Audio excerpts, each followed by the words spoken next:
C'est mardi, mesdames et messieurs, on est en live. Un tonnerre d'applaudissements, s'il vous plaît, pour l'invité de ce soir qui est avec nous et que vous voyez dorénavant, et normalement vous devez l'entendre, qui est nul autre que Kako Naitali, si je prononce correctement ton nom. On a révisé avant, je me suis entraîné.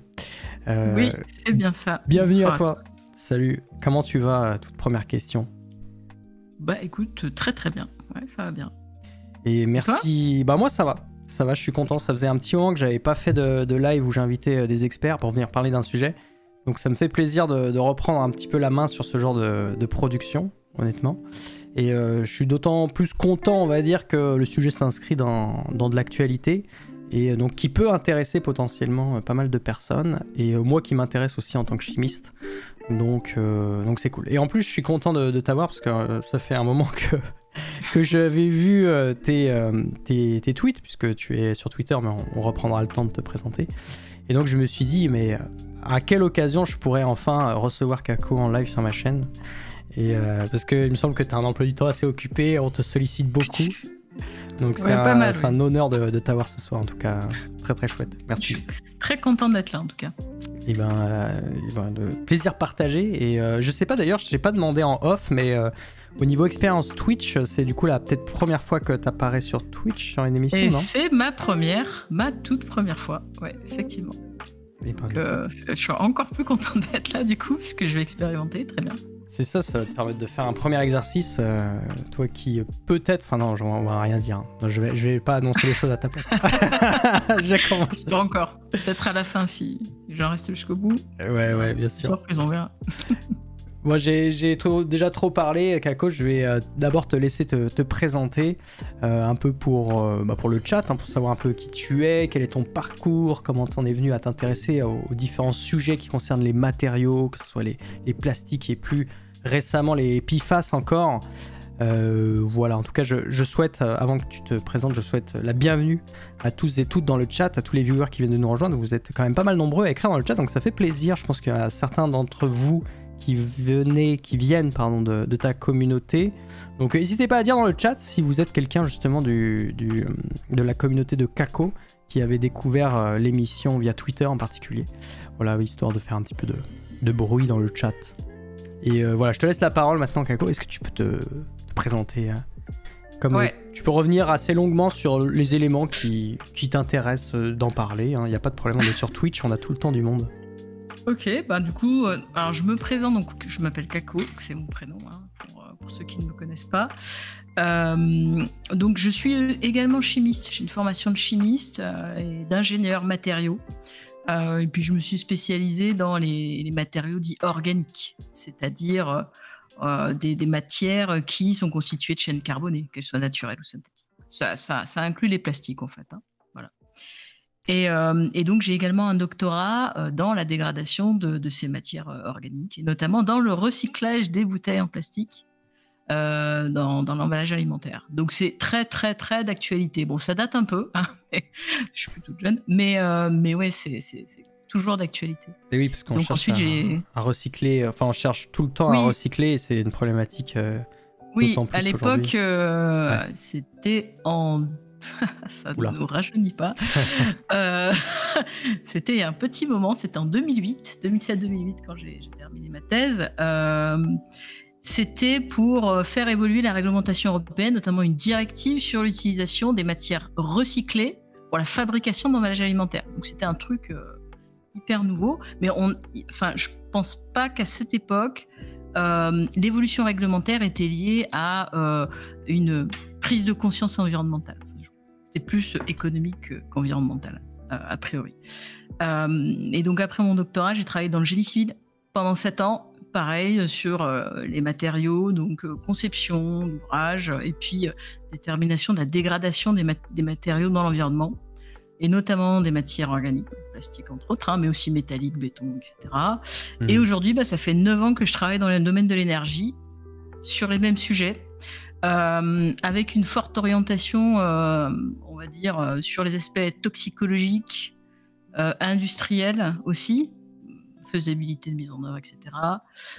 Dégradation dans le temps, estimation de la durée de vie, ce genre de choses, et puis impact de la dégradation sur l'environnement aussi. Et puis aussi tout ce qui est standardisation, donc je suis hyper impliquée dans des commissions de normalisation. Voilà. Donc je sais je suis un peu hyper active. Et bah ouais, et puis en plus, en plus je suis sur Twitter.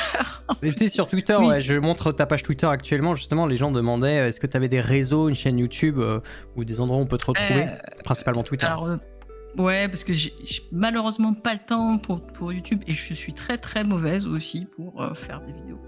C'est beaucoup de travail et beaucoup de skills effectivement à développer pour ça. Que j'ai pas. Donc, après ça s'apprend, c'est comme tout. Oui, on ne naît pas non, mais bien sûr. Oui, je pense bien, mais c'est vrai que je pense que c'est aussi une question de temps. Parce que je suis quand même très très très occupée. Mes activités Twitter entraînent aussi un certain nombre d'activités médiatiques.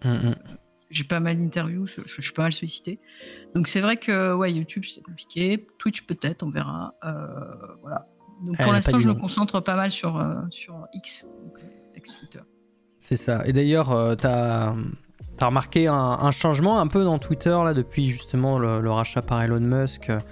Est-ce que toi, au niveau de ta propre communication, tu arrives toujours à toucher du monde? Il y a toujours de l'intérêt pour les sujets que tu abordes, toujours autant? Ou est-ce que ça s'est invisibilisé avec les nouveaux algorithmes et la nouvelle manière de fonctionner de la plateforme? Alors, moi, je vois pas trop de différence. Comment dire? Alors, historiquement, j'ai rarement été attaqué. Ouais. Voilà. Je me suis dit, avec le changement Twitter qui devient X, je vais avoir des problèmes avec des gens qui vont essayer de me décrédibiliser ou ce genre de choses. Mais alors, c'est pas du tout le cas. J'ai une communauté qui est assez stable.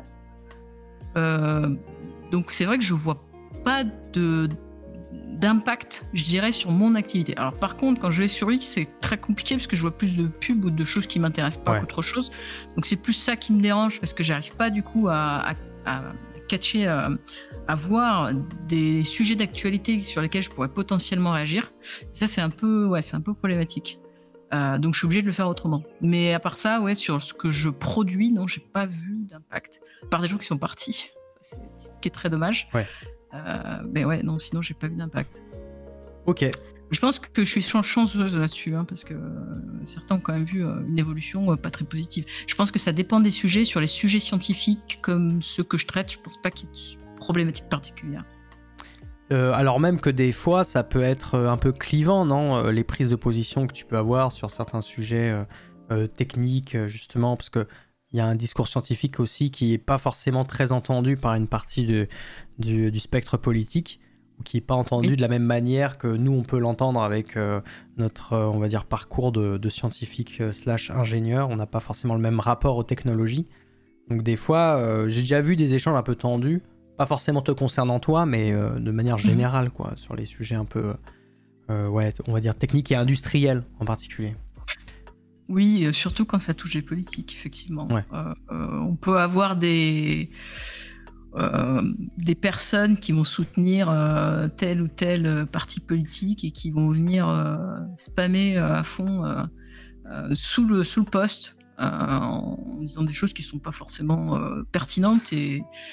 Mais ça m'arrive quand même assez rarement. Là où c'est le plus compliqué, mais c'était le cas avant aussi, c'est pendant les élections. Là, c'est grand n'importe quoi. Mais à part pendant ces moments-là, non, j'ai pas trop de problèmes. Ok, mais je vois très bien. Il y a Germain qui demande, il n'y a pas d'autres réseaux en remplacement de Twitter, c'est principalement ton réseau. J'ai vu quelqu'un évoquer un blog. Il y a un endroit où tu mets tes... N'hésite pas à le partager parce que je ne savais pas que tu avais un blog et il est peut-être dans ta bio Twitter, non? Non, en fait, il faut que je le remplace. Le lien marche plus. Je sais pas. Ouais, il y a eu un souci.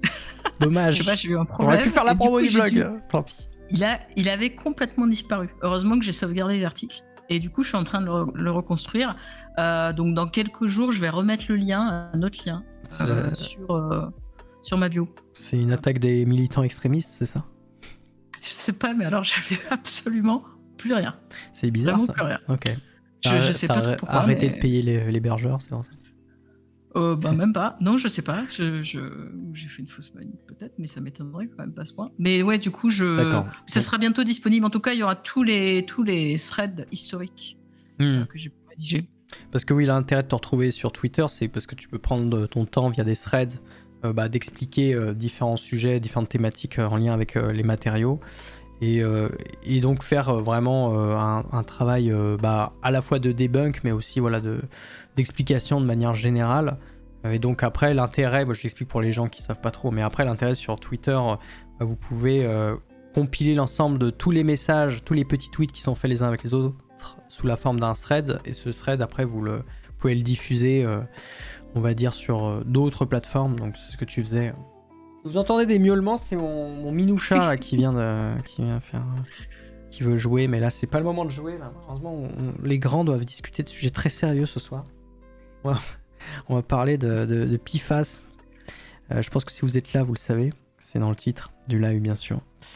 Et voilà, si c'est Beboot, oui, bien sûr, ça devrait prendre à voir à Beboot, mon chat, qui s'appelle Neyla en fait, mais qu'on appelle Beboot, c'est son petit nom. Est-ce que toi, t'as un animal de compagnie, toi, qui vient t'embêter? Ouais, j'en ai 2, mais ils dorment. D'accord. Ouais, je crois que tu parlais de tes enfants. Ah non. J'en ai 2, mais ils dorment. Parce que tout à l'heure, tu m'as dit, c'est bon, les enfants sont couchés. Je me suis dit, putain, c'est comme ça que tu parles de tes gosses, super. Non, ils lisent tranquillement dans leur chambre, très studieux. Donc, D'accord. Moi, je pense qu'ils voulaient se connecter pour me voir en live, mais bon, je me dis que c'était pas forcément une bonne idée. Donc, Ah ouais, tu vois, cette chaîne Twitch, elle pue un peu, venez pas. Non, je leur ferai découvrir, on la regardera ensemble. Non, mais après... Je pourrais leur expliquer différemment certaines choses. Ça me permet de rebondir sur le fait qu'il y aura une rediffusion, probablement du live, si tu m'autorises, que je mettrai sur ma chaîne YouTube de rediffusion, donc tu pourras leur montrer à quoi ça ressemblait. Dans la forme. Bah tu vois, j'ai compté bien, voilà. Bon bah nickel, parfait.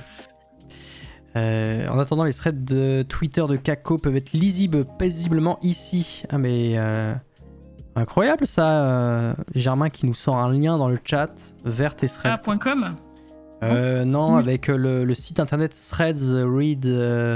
Oui, c'est pour les lire comme si c'était des articles en fait, tout simplement quoi. Quand on n'a pas l'habitude de X, c'est plus. Donc là, ça vous fait une compilation, quoi. Je vous montre vite fait. Ok, c'est chouette. Et oui, ma petite Minette qui va avoir demain, elle va sur ses 6 mois. Voilà, on va lui offrir une pâtée pour célébrer ça, bien sûr. Donc voilà, mais si on est là ce soir, c'est pas pour parler de mes animaux, même si, de mon animal. C'est comme tu veux, hein. Bah ouais, on pourrait dans le chat faire un sondage team chien ou team chat. C'est déjà pour savoir un peu où on se situe. Mais bon, évidemment, les chats dominent déjà le monde, donc je pense que la question, pas la peine qu'on la pose finalement. Et Samiev qui demande c'est qui Kako Naitali? Bah en fait c'est la personne si présente qui est l'invité de ce soir qui vient en qualité d'experte pour parler justement du sujet des PFAS, un sujet dont on a, j'espère vous avez entendu parler depuis ces derniers mois parce que il y a eu de l'activité dans le monde politique, des nouvelles réglementations qui sont en train d'être mises en place. D'ailleurs, c'est carrément même une interdiction, si je dis pas de bêtises, en France, qui devrait avoir lieu. Si c'est même rentré en vigueur ou pas. Honnêtement, je suis pas assez calé. On va en revenir là-dessus. Je sais pas si toi, tu as bien suivi justement politiquement le sujet. J'ai commenté un peu le sujet parce que je comprenais pas trop j'ai commenté un petit peu, effectivement. Donc on pourra en reparler. Ouais. En termes d'introduction, ce que je me disais, ce qu'on pourrait faire, parce que bon, peut-être pour certains d'entre vous, PFAS, ça veut rien dire, et peut-être que vous n'avez pas trop suivi justement quel est le problème avec ce type de substance. Je vais peut-être lire une introduction d'un colloque du CNRS, parce que je pense que ça met bien les bases du sujet qu'on va aborder ce soir avec les différents enjeux. Donc c'est... un colloque qui a été organisé par le CNRS pour parler du sujet des PFAS justement. C'était organisé fin mars, donc c'est quand même relativement récent. D'ailleurs, je vais reparler du site un peu plus tard pour vous expliquer que Il y a tout un tas de documentation, de sources assez intéressantes à prendre si vous voulez approfondir le sujet. Mais voilà, dans une optique de poser un peu le contexte, je vais lire les premiers paragraphes et ça va vous permettre de vous resituer sur c'est quoi ces histoires de PFAS, de quoi on parle et pourquoi ça peut être dangereux et que c'est important de les prendre en considération au moins. Donc les substances per- et polyfluoroalkylées, entre parenthèses PFAS, ont des propriétés extraordinaires et cette famille de plusieurs milliers de molécules est aujourd'hui utilisée dans un très grand nombre d'applications et dispositifs pour lesquels elles paraissent indispensables. La très grande stabilité de ces molécules est aussi leur plus grand inconvénient. Les PFAS ne se dégradent pratiquement pas et leur accumulation dans l'environnement et le corps humain leur a valu la qualification de polluant éternel. On reviendra, je pense, aussi sur ces termes. L'impact et la toxicité de ces composants ne sont pas tous connus en détail, mais certains PFAS ont néanmoins déjà été interdits suite à l'observation de leur effet toxique ou néfaste et à une suspicion de cancérogénicité. La détection et l'analyse de PFAS ne sont pas des plus simples et leurs impacts multiples doivent aujourd'hui être mieux qualifiés. La recherche travaille sur des possibilités de remédiation et ou de recyclage afin de trouver des solutions permettant de supprimer la charge et l'impact de ces polluants. Les travaux académiques sur les alternatives aux PFAS en sont à leur tout début et il paraît indispensable de renforcer cet axe de recherche de substitution, aussi bien matériel que méthodologique, dans la perspective d'une réglementation nationale limitant ou interdisant l'utilisation de ces molécules dans un avenir proche. Donc voilà, c'est on va dire là, ce paragraphe, c'est le point de départ du colloque, c'est pour ça que ça finit sur un paragraphe un peu technique, orienté vers les solutions pour mieux détecter les PFAS et les traiter, puisque vous l'aurez compris, il y a un intérêt politique, on va dire, il y a un intérêt de santé publique, tout simplement, à justement travailler le sujet. Voilà un peu pour remettre un peu de contexte. Donc toi, de ton côté, est-ce que tu peux juste me dire quel est ton rapport avec le sujet déjà ? Comment tu connais le sujet ? Est-ce que ça fait un moment, historiquement, que tu le connais, tu l'as vu évoluer ? Voilà, on va commencer par là pour introduire le contexte. Alors ça fait quelques années. Alors je connais les matériaux qui constituent la famille des PFAS pour des questions techniques, c'est-à-dire que ce sont des substances qui ont des propriétés hyper intéressantes, résistance chimique, résistance thermique, propriétés mécaniques aussi hyper intéressantes. Donc forcément, quand on travaille dans les polymères et dans les matières organiques, généralement, on a affaire à eux à un moment donné. Après, d'un point de vue purement toxicologique, je dirais, je m'y suis intéressée au moment où on a commencé à parler de la substitution du plastique jetable. C'est-à-dire qu'à un moment donné, il y a eu un débat sur le fait d'interdire le plastique jetable parce que pour des questions de recyclabilité et puis parce qu'on en retrouvait beaucoup trop dans la nature. Donc, pourquoi pas.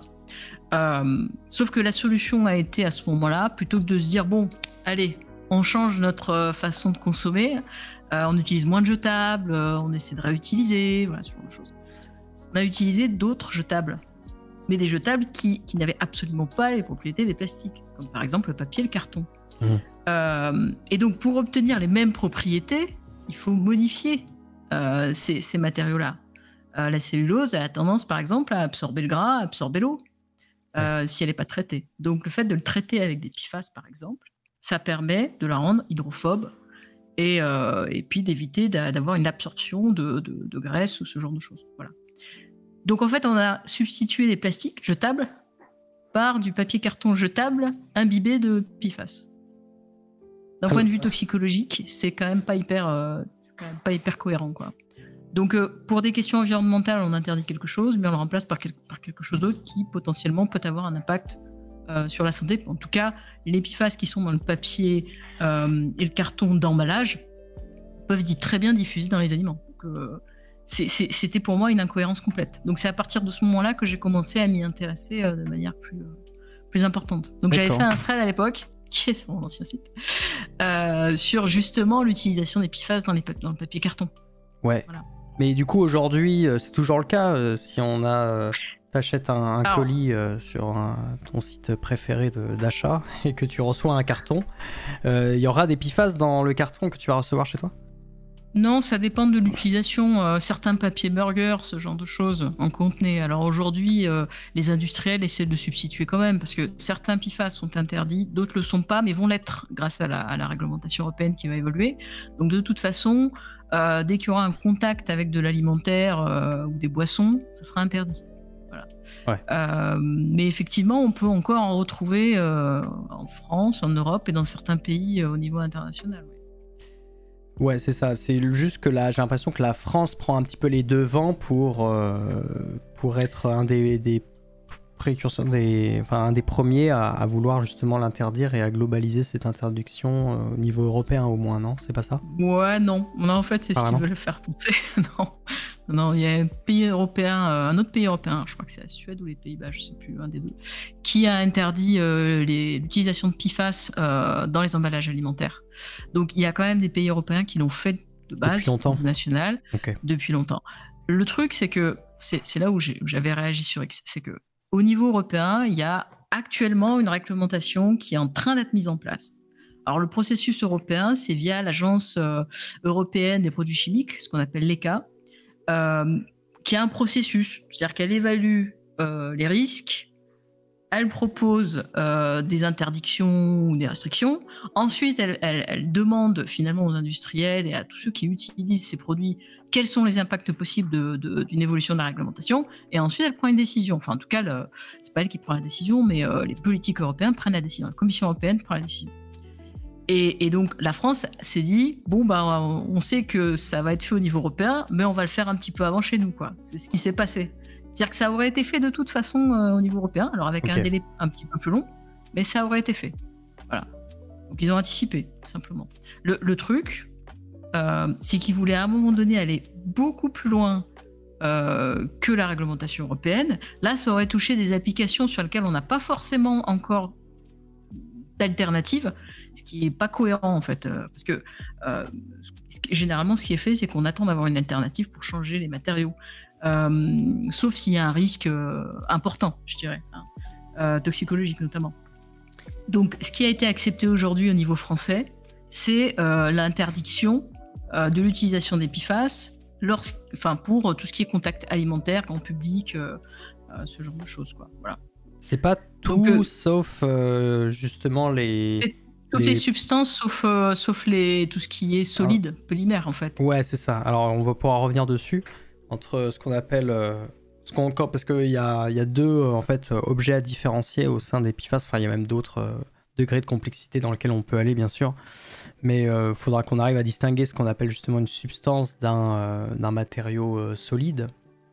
Et là, je montrais juste quelques exemples, entre parenthèses, j'avais une slide qui... là, l'ensemble des choses que je vais vous montrer, la plupart proviennent de ce fameux colloque du CNRS. C'est des ressources qui sont gratuites, enfin qui sont disponibles et accessibles à tous. Je vous partagerai le lien éventuellement dans le chat après. Mais vous avez un ensemble de présentations qui ont été données pendant ce colloque et dont des images... enfin des slides tout simplement qui reprennent des informations assez intéressantes, donc, notamment des slides dédiés aux applications. Là c'est une slide assez illustrée où vous voyez différentes applications, mais en fait il y en a bien plus que ça. En fait si je me balade un peu plus dans la présentation, j'en ai encore plus ici sous la forme de texte des applications. Mais bon bref, tout ça pour vous dire, juste pour fermer la partie sur le côté applicatif.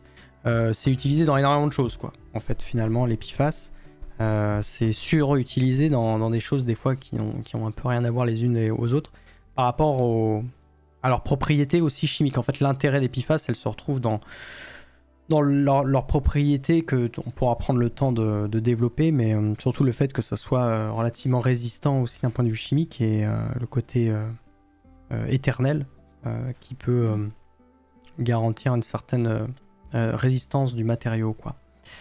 Résistance au sens très très large et commun, j'entends, hein, pas au sens technique.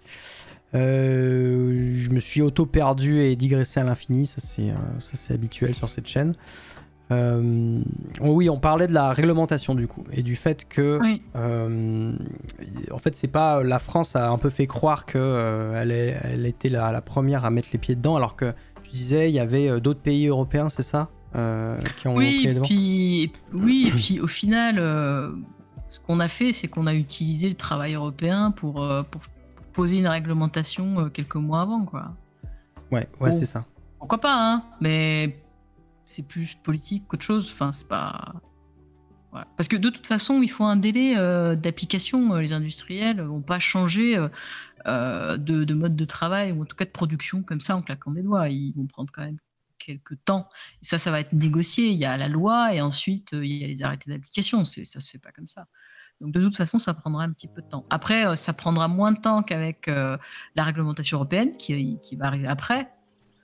Mais bon, moi, personnellement, je comprends l'envie de réglementer rapidement, étant donné, je dirais, l'impact potentiel et puis l'effet aussi sur le grand public. Voilà. Mais quand on réglemente, je pense qu'il faut bien le faire dès le départ, quoi, parce qu'il ne faut pas se planter. Sinon, on risque d'oublier des choses. Et c'est une grande difficulté pour tout ce qui est produit de substances de ce type-là, parce que là, on est vraiment sur une famille énorme. On est sur plus de 8000 substances. Justement, il y a une question de Cédus dans le chat qui demandait on est à combien de molécules qui englobent ce terme de PFAS, et on est sur de l'ordre de plusieurs milliers, quoi, c'est ça? Alors, plus de 8000. Plus de 8000, ok. Ouais. On est à plus de 8000 et parce que la problématique, c'est que on a la... Alors, peut-être expliquer ce que c'est qu'un PFAS au niveau moléculaire. Ouais. Ça se... on peut... Avec les mains comme ça, rapidement.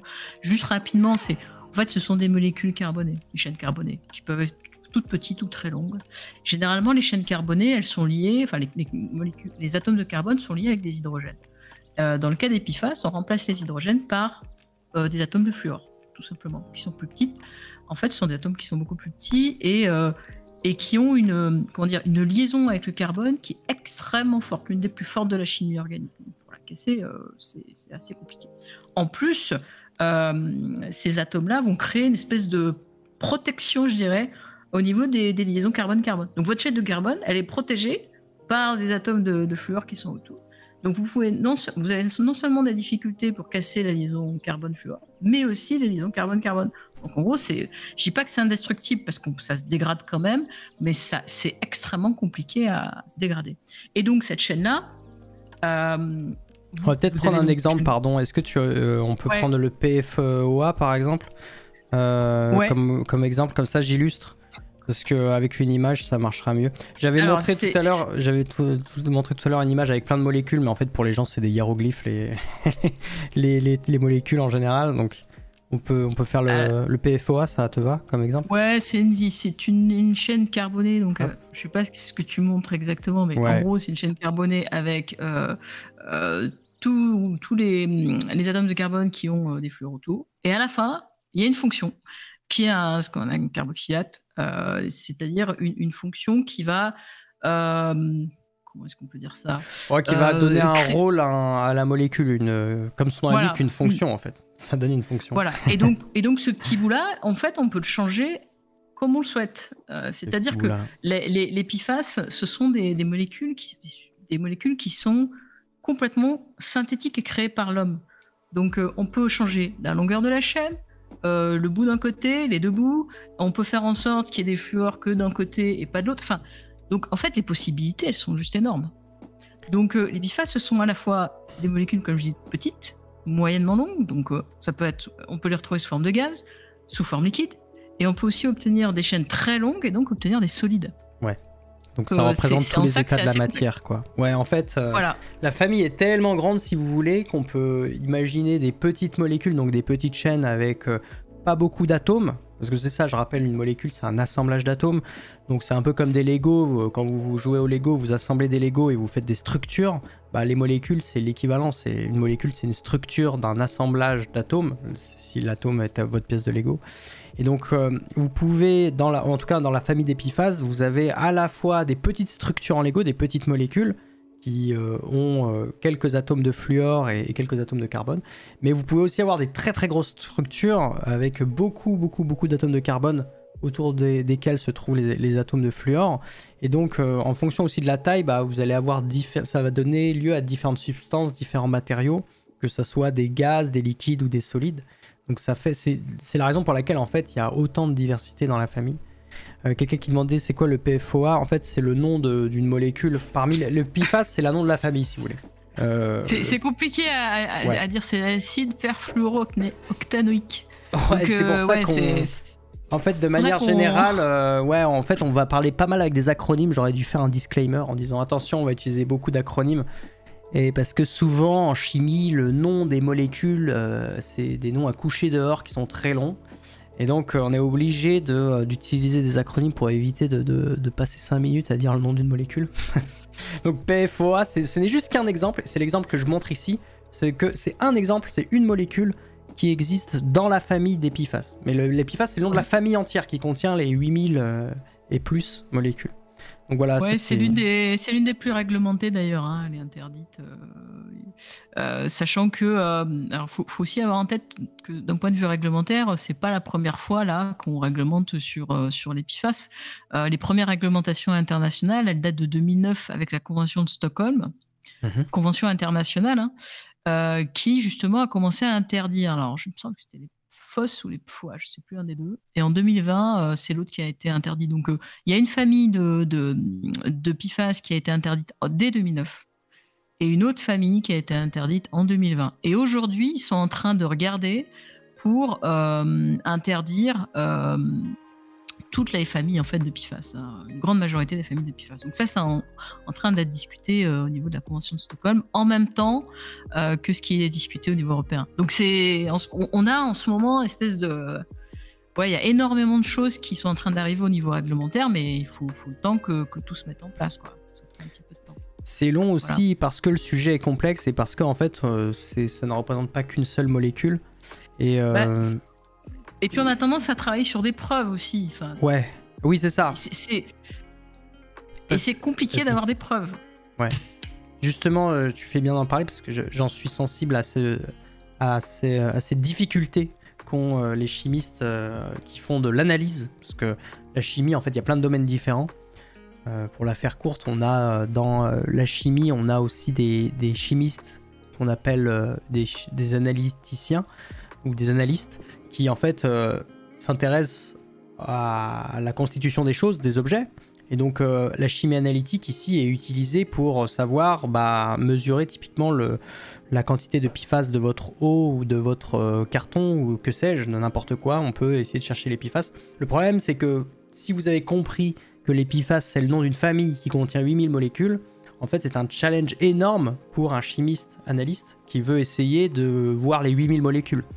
Donc en fait, ça pose aussi de gros problèmes techniques, technologiques, on va dire, des gros challenges pour les ingénieurs, les scientifiques, pour être capable tout simplement de quantifier, déjà de qualifier, c'est-à-dire de repérer quelles sont les molécules d'une part, mais après de les quantifier, c'est-à-dire être capable de donner une valeur en disant il y a X milligrammes, on va dire, par litre ou que sais-je l'unité, il y a telle quantité de tel PFAS dans mon carton.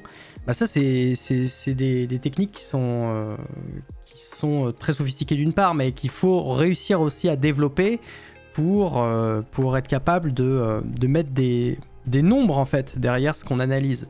Et aujourd'hui, il me semble, parmi les milliers de molécules, ce que j'avais cru comprendre, c'est qu'il n'y en avait que une petite centaine qui avaient été bien identifiées et dont on avait, on va dire, des méthodes aujourd'hui relativement bien développées pour pouvoir les analyser en laboratoire en routine, on va dire. Donc en fait, c'est que dalle. Est-ce que l'hypothèse, on va dire, que je pense, c'est ça qui est faite pour pouvoir interdire justement l'entièreté des PFAS, l'hypothèse, c'est de dire, en fait, la toxicité de ces quelques composés qu'on a réussi à identifier et à étudier, on va dire que cette toxicité est probablement un peu la même à l'échelle des milliers de molécules, parce que ça va être des molécules d'une même famille, donc ça se ressemble et ça a des propriétés similaires. Donc voilà, mais encore même cette hypothèse-là, dans une certaine mesure, c'est pas qu'elle peut être, elle pourrait être un peu contestée aussi. Je sais pas ce que tu en penses d'ailleurs de cette hypothèse qui est une forme d'extrapolation au niveau toxicologique. C'est ce qu'on est en train de faire au niveau européen, ouais. Ça peut être considéré comme conservatif, c'est-à-dire peut-être too much. Mais d'un autre côté, on est quand même sur des molécules qui ont une persistance qui est quand même très très importante, quelle que soit leur chimie. Donc je pense que sur ce type de composé-là, je comprends qu'on n'ait pas envie de prendre de risques. Par exemple, sur le bisphénol, les bisphénols A, S, etc., c'est notre composé chimique qu'on retrouvait dans certains plastiques et qui ont été interdits. Au final, interdire la famille, c'était plutôt une bonne chose. Toutes les familles, je dirais, de bisphénol. Là, je pense que c'est la même chose. C'est-à-dire qu'à partir du moment où on a des faisceaux de preuves qui démontrent que, à partir d'une certaine, on va dire, formulation chimique plus ou moins identique, le comportement toxicologique est le même, l'effet toxicologique est le même, ça paraît pas déconnant d'interdire la famille par précaution. Ouais. Quoi. Mais après, il y a aussi le fait d'une chose, c'est que, imagine, tu as une molécule relativement longue qui peut se dégrader dans le temps en molécules plus petites dont tu sais qu'elles sont toxiques. Ouais. Oui, c'est ça.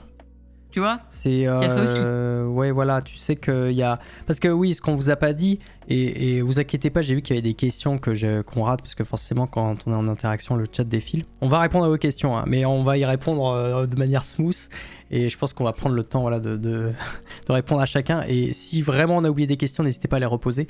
Mais justement, ça va me permettre de répondre à une des questions sur le...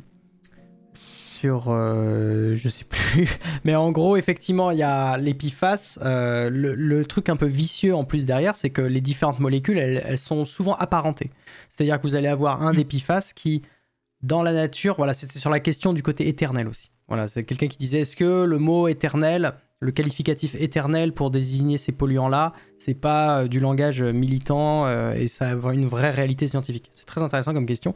En fait quelque part, on peut pas qualifier une molécule d'éternel parce qu'elles finissent toujours par se dégrader en fonction de l'environnement.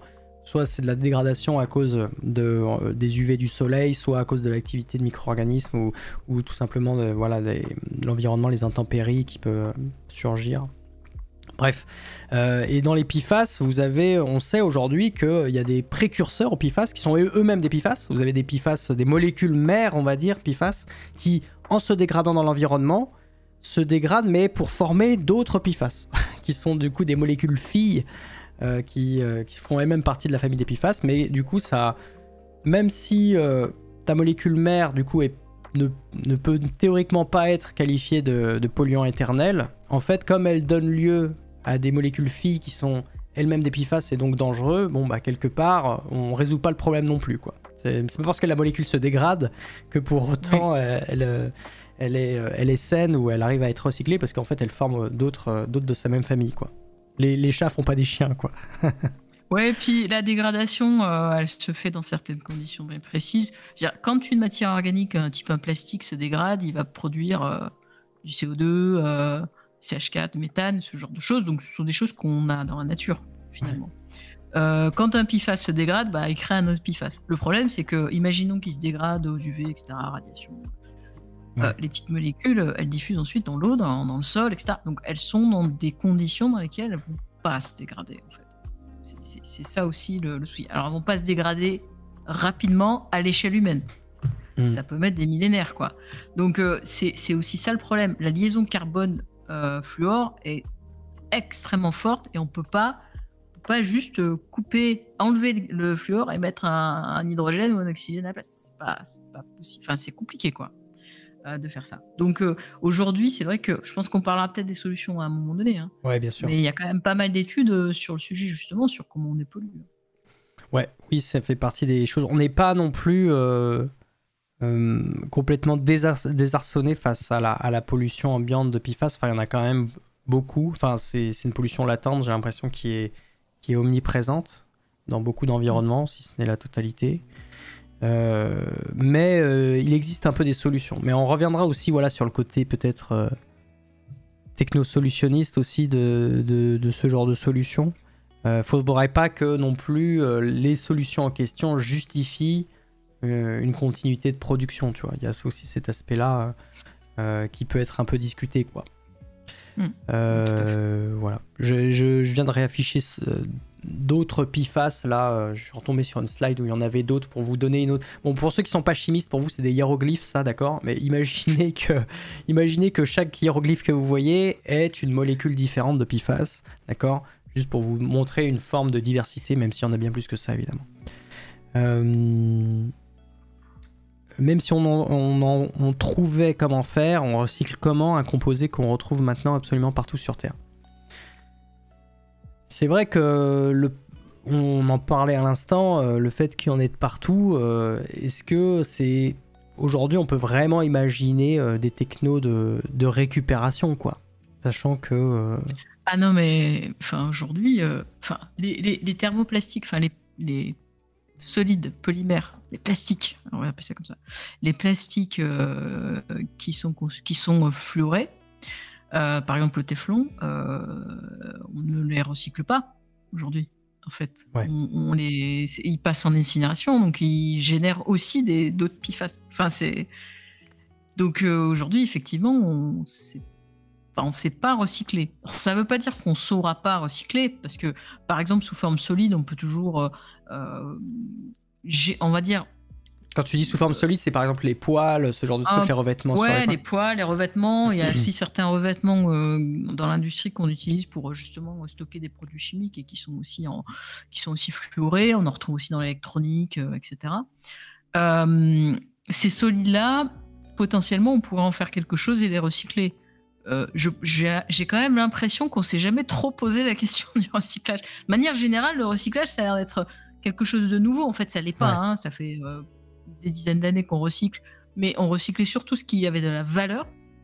Et aujourd'hui, la démarche actuelle, c'est d'essayer de recycler tout ce qui peut l'être. Enfin, en tout cas, j'espère que ce sera la démarche future aussi. Et donc, si on peut travailler sur des méthodes de recyclage sur ces matières-là, ce serait quand même pas mal. Le problème, c'est que j'ai l'impression quand même que les quantités sont relativement faibles.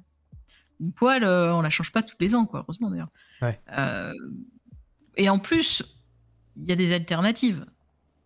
Donc, est-ce que ça vaut le coup finalement de mettre en place des filières de recyclage, même si on avait la technologie? C'est ça la question, quoi. C'est un peu comme les microplastiques, je pensais, il y en a de partout et on sait qu'on n'est pas capable de tout recycler le niveau de pollution qui existe actuellement, quoi, dans l'eau, ouais. C'est présent, en fait. Alors, la seule différence, c'est que quand un microplastique se dégrade, il se dégrade sous forme de CO2, de méthane, d'éléments qui existent déjà dans la nature. C'est pas le cas des PFAS. C'est ça la différence. Est-ce que les PFAS coûtent cher à fabriquer et quel est le coût énergétique aussi? Bonne question de Ice Club. Alors ça, j'ai pas d'idée de coût. La seule chose que je sais, c'est que c'est plus cher qu'un... Alors, par exemple, si je regarde uniquement les plastiques, mais ça sera pareil pour les substances du coup, c'est bien plus cher qu'un plastique classique. Voilà, grande consommation, parce qu'on en produit en plus faible quantité surtout. Voilà. Après, des notions de coût, ça, je ne saurais pas dire. Et d'impact, en termes de fabrication, c'est l'équivalent d'un polymère classique. Au niveau des substances, c'est pas non plus... je pense pas que ce soit très différent de la production de substances classiques synthétiques, quoi. Au niveau du procédé, c'est pas très différent. Le fait que ça soit fluoré, ça doit impliquer certains composés fluorés. Forcément, je pense à l'acide fluorique. Je crois que j'avais vu un... Ouais, mais du coup, c'est pas ça nécessite des contraintes au niveau industriel. Ouais, mais ok. C'est quand même pas. C'est la même forme d'industrie lourde que ce qu'on a en habitude en chimie, quoi. Oui. Enfin, pour les autres, pour les mêmes types de matériaux. Ouais. Je veux dire. Okay. D'ailleurs, c'est aussi pour ça qu'on les utilise, c'est parce qu'il en faut pas beaucoup, pas énormément, pour des fonctions qu'on ne retrouve pas ailleurs. Ouais. Donc, au final, si on regarde à l'échelle du produit, c'est-à-dire par exemple un imperméable qui va être traité avec un PFAS pour le rendre justement imperméable, en termes de coût, ça sera beaucoup moins cher qu'utiliser une fibre qui va être peut-être plastique qui n'aura pas tout à fait les mêmes propriétés, va avoir d'autres inconvénients qu'il faudra combler avec autre chose. Enfin, en termes de coût, on est quand même sur quelque chose qui est beaucoup plus intéressant, parce que c'est très très efficace quand même. Tu peux rappeler justement ce que rajoutent les PFAS justement aux matériaux, pourquoi c'est aussi utilisé, c'est quoi les Vraiment, ce qui est recherché, la plus-value de ces matériaux-là pour faire comprendre l'intérêt, on va dire, un peu polyvalent, je pense, multi-usage des PFAS. Alors, en fait, il y a plusieurs propriétés. Donc, les résistances, tout ce qui est résistance à la dégradation de manière générale, thermique, feu, quoi. Des résistances chimiques, c'est-à-dire qu'on peut l'exposer à des... alors là, je parle des solides, de manière générale. Les substances en elles-mêmes, elles sont elles peuvent être comment dire, elles peuvent permettre d'imperméabiliser des textiles, de les rendre hydrophobes, d'éviter tout ce qui est absorption de graisse. Enfin, il y a en fait, c'est un agent aussi qui est filmogène, donc c'est pour ça qu'on l'utilise aussi dans les mousses anti-incendie. C'est quoi, il y a énormément de priorités. C'est-à-dire que ça va étouffer le feu, quoi. Ah oui, d'accord. Ça va éviter à l'oxygène ça va éviter au feu de se propager. Donc ça a vraiment un effet c'est pas extinguisher, c'est quoi déjà? C'est juste que ça va étouffer. Ouais, c'est ça. Filmogène, il étouffe le feu. Donc ce sont des propriétés qui sont quand même très particulières, et ce sont des propriétés qui sont portées par des substances. Extinguible, c'était ça, je crois. Merci, Kofi. Qui sont portées par des substances. Donc en fait, il suffit d'appliquer une fine couche, finalement, parfois sur un vêtement, pour avoir des propriétés qui sont hyper intéressantes. Donc, et en fait, on arrive à obtenir ça. Pourquoi? Parce que souvent, les substances, elles sont constituées, donc... je sais pas si tu as encore la photo de la molécule, mais la chaîne carbonée qui, elle, est hydrophobe, c'est-à-dire qu'elle n'aime pas l'eau. Et souvent, il y a un petit bout fonctionnel qui soit va aimer l'eau, donc va pouvoir adhérer finalement à la matière. Et donc, vous avez la queue qui est hydrophobe, qui va éviter à l'eau d'atteindre la surface de la matière. Voilà. En fait, on peut faire ce qu'on veut avec cette partie fonctionnelle. On peut mettre absolument ce qu'on veut. On peut mettre un acide, on peut mettre une base, on peut mettre les deux, en fait, sur une même molécule. Donc, on peut vraiment faire absolument tout ce qu'on veut. On peut pimper son PFAS, quoi, si je puis me permettre. Mais clairement, c'est pour ça qu'il y en a beaucoup.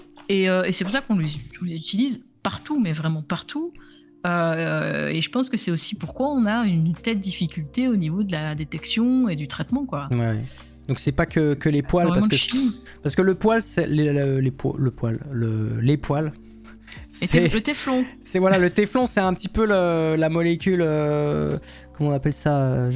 L'inverse du cheval de bataille. Enfin, la molécule, quoi. Ouais, épouvantail, sur laquelle on a fait un gros coup de projecteur, parce que en fait c'est un ustensile que tout le monde utilise au quotidien, et il y a ce fameux j'allais dire rumeur, mais c'est plus qu'une rumeur pour le coup, le fait que transmis de génération en génération, on nous a toujours dit de ne pas gratter les poils parce que ça allait nous intoxiquer, ce qui est en fait relativement vrai par rapport à la dégradation du matériau. En fait, on est d'accord que de base cette allégation elle est pas fausse, non? Le fait de créer des particules en grattant, oui, mais c'est le cas aussi des poils métalliques. Oui, c'est ça, mais c'est marrant comme... C'est vrai que c'est assez marrant, sachant que le téflon, c'est quand même le premier PFAS qui a été créé, 1938, du pont de Nemours, dans un laboratoire par un chimiste au hasard. Il a créé une poudre anti-adhésive, et ensuite, c'était parti pour la création de l'ensemble des PFAS qu'on connaît aujourd'hui, quoi. Donc c'est vraiment le tout premier. Alors il a pas mal évolué depuis. Il a suivi un certain nombre d'interdictions. Et donc la formulation a changé. La formulation d'aujourd'hui n'est pas celle d'il y a une dizaine d'années, par exemple. Alors la question des poils, je pense qu'on s'est focalisé sur les poils. Alors pas trop. Enfin, moi j'aurais choisi autre chose, mais parce que tout le monde en a dans sa cuisine. Bah ouais. Au final. J'aurais plutôt choisi un imperméable ou l'emballage d'un burger, enfin je sais pas, quelque chose comme ça. Mais bon, pourquoi pas. La problématique qu'on a avec ça, c'est que on touche pas vraiment le sujet au niveau toxicologique, c'est-à-dire que une poêle en téflon, alors on va la dégrader mécaniquement si on utilise une fourchette et qu'on gratte au fond. On va créer des microplastiques éventuellement. Donc on va les ingérer, mais on va pas créer des petites molécules de PFAS qui vont venir ensuite pénétrer, traverser la peau, ce genre de choses. Pas du tout dans ce cadre-là. On va créer des particules. C'est différent.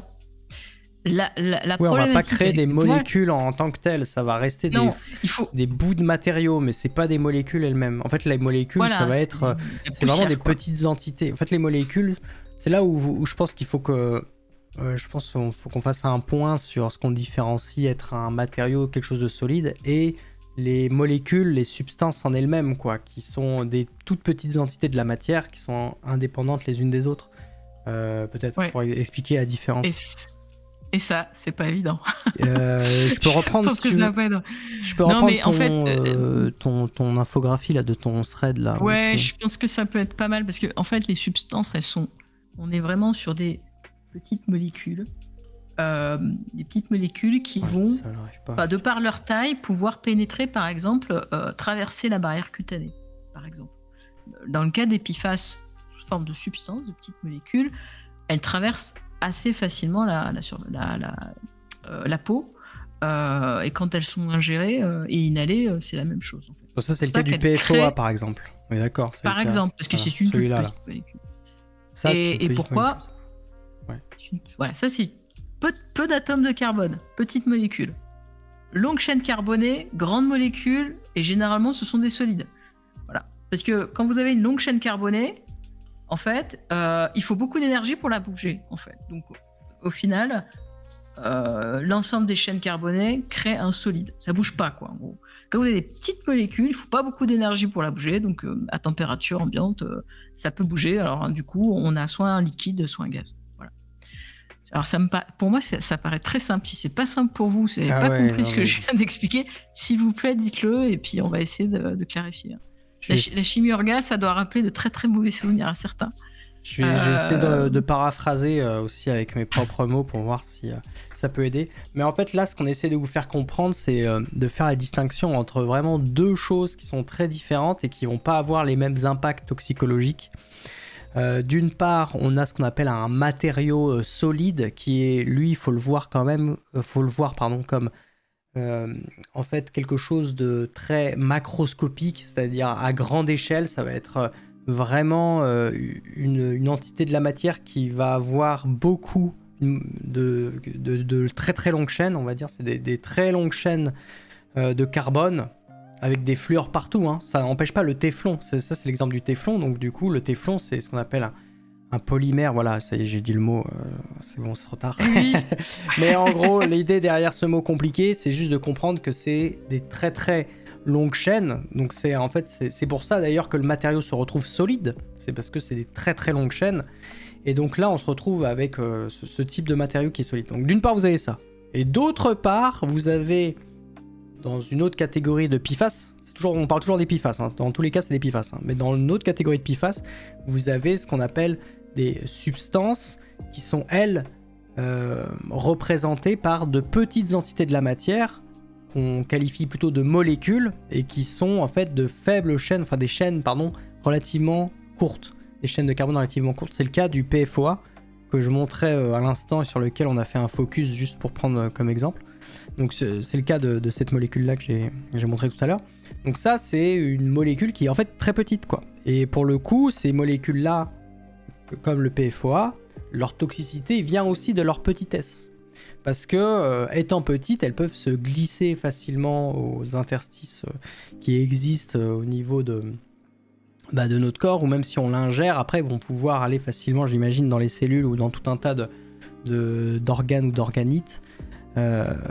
Contrairement, on va dire, aux matériaux, la première famille dont on parlait, de PFAS, genre le téflon, qui pour le coup, même si vous le grattez, vous allez former des poussières, mais ces poussières, ça reste du matériau, ça reste quelque chose de très, on va dire, de très macroscopique, très gros, quoi. Ouais, ça reste un ensemble de longues chaînes. Voilà, en fait. Donc peu de chance que... On découpe pas les petites chaînes, quoi. Et même si on les ingère, peu de chance que ça vienne en fait s'incruster, j'imagine, dans notre métabolisme ou foutre en l'air le fonctionnement de notre organisme, de notre système, non ? Je sais pas trop.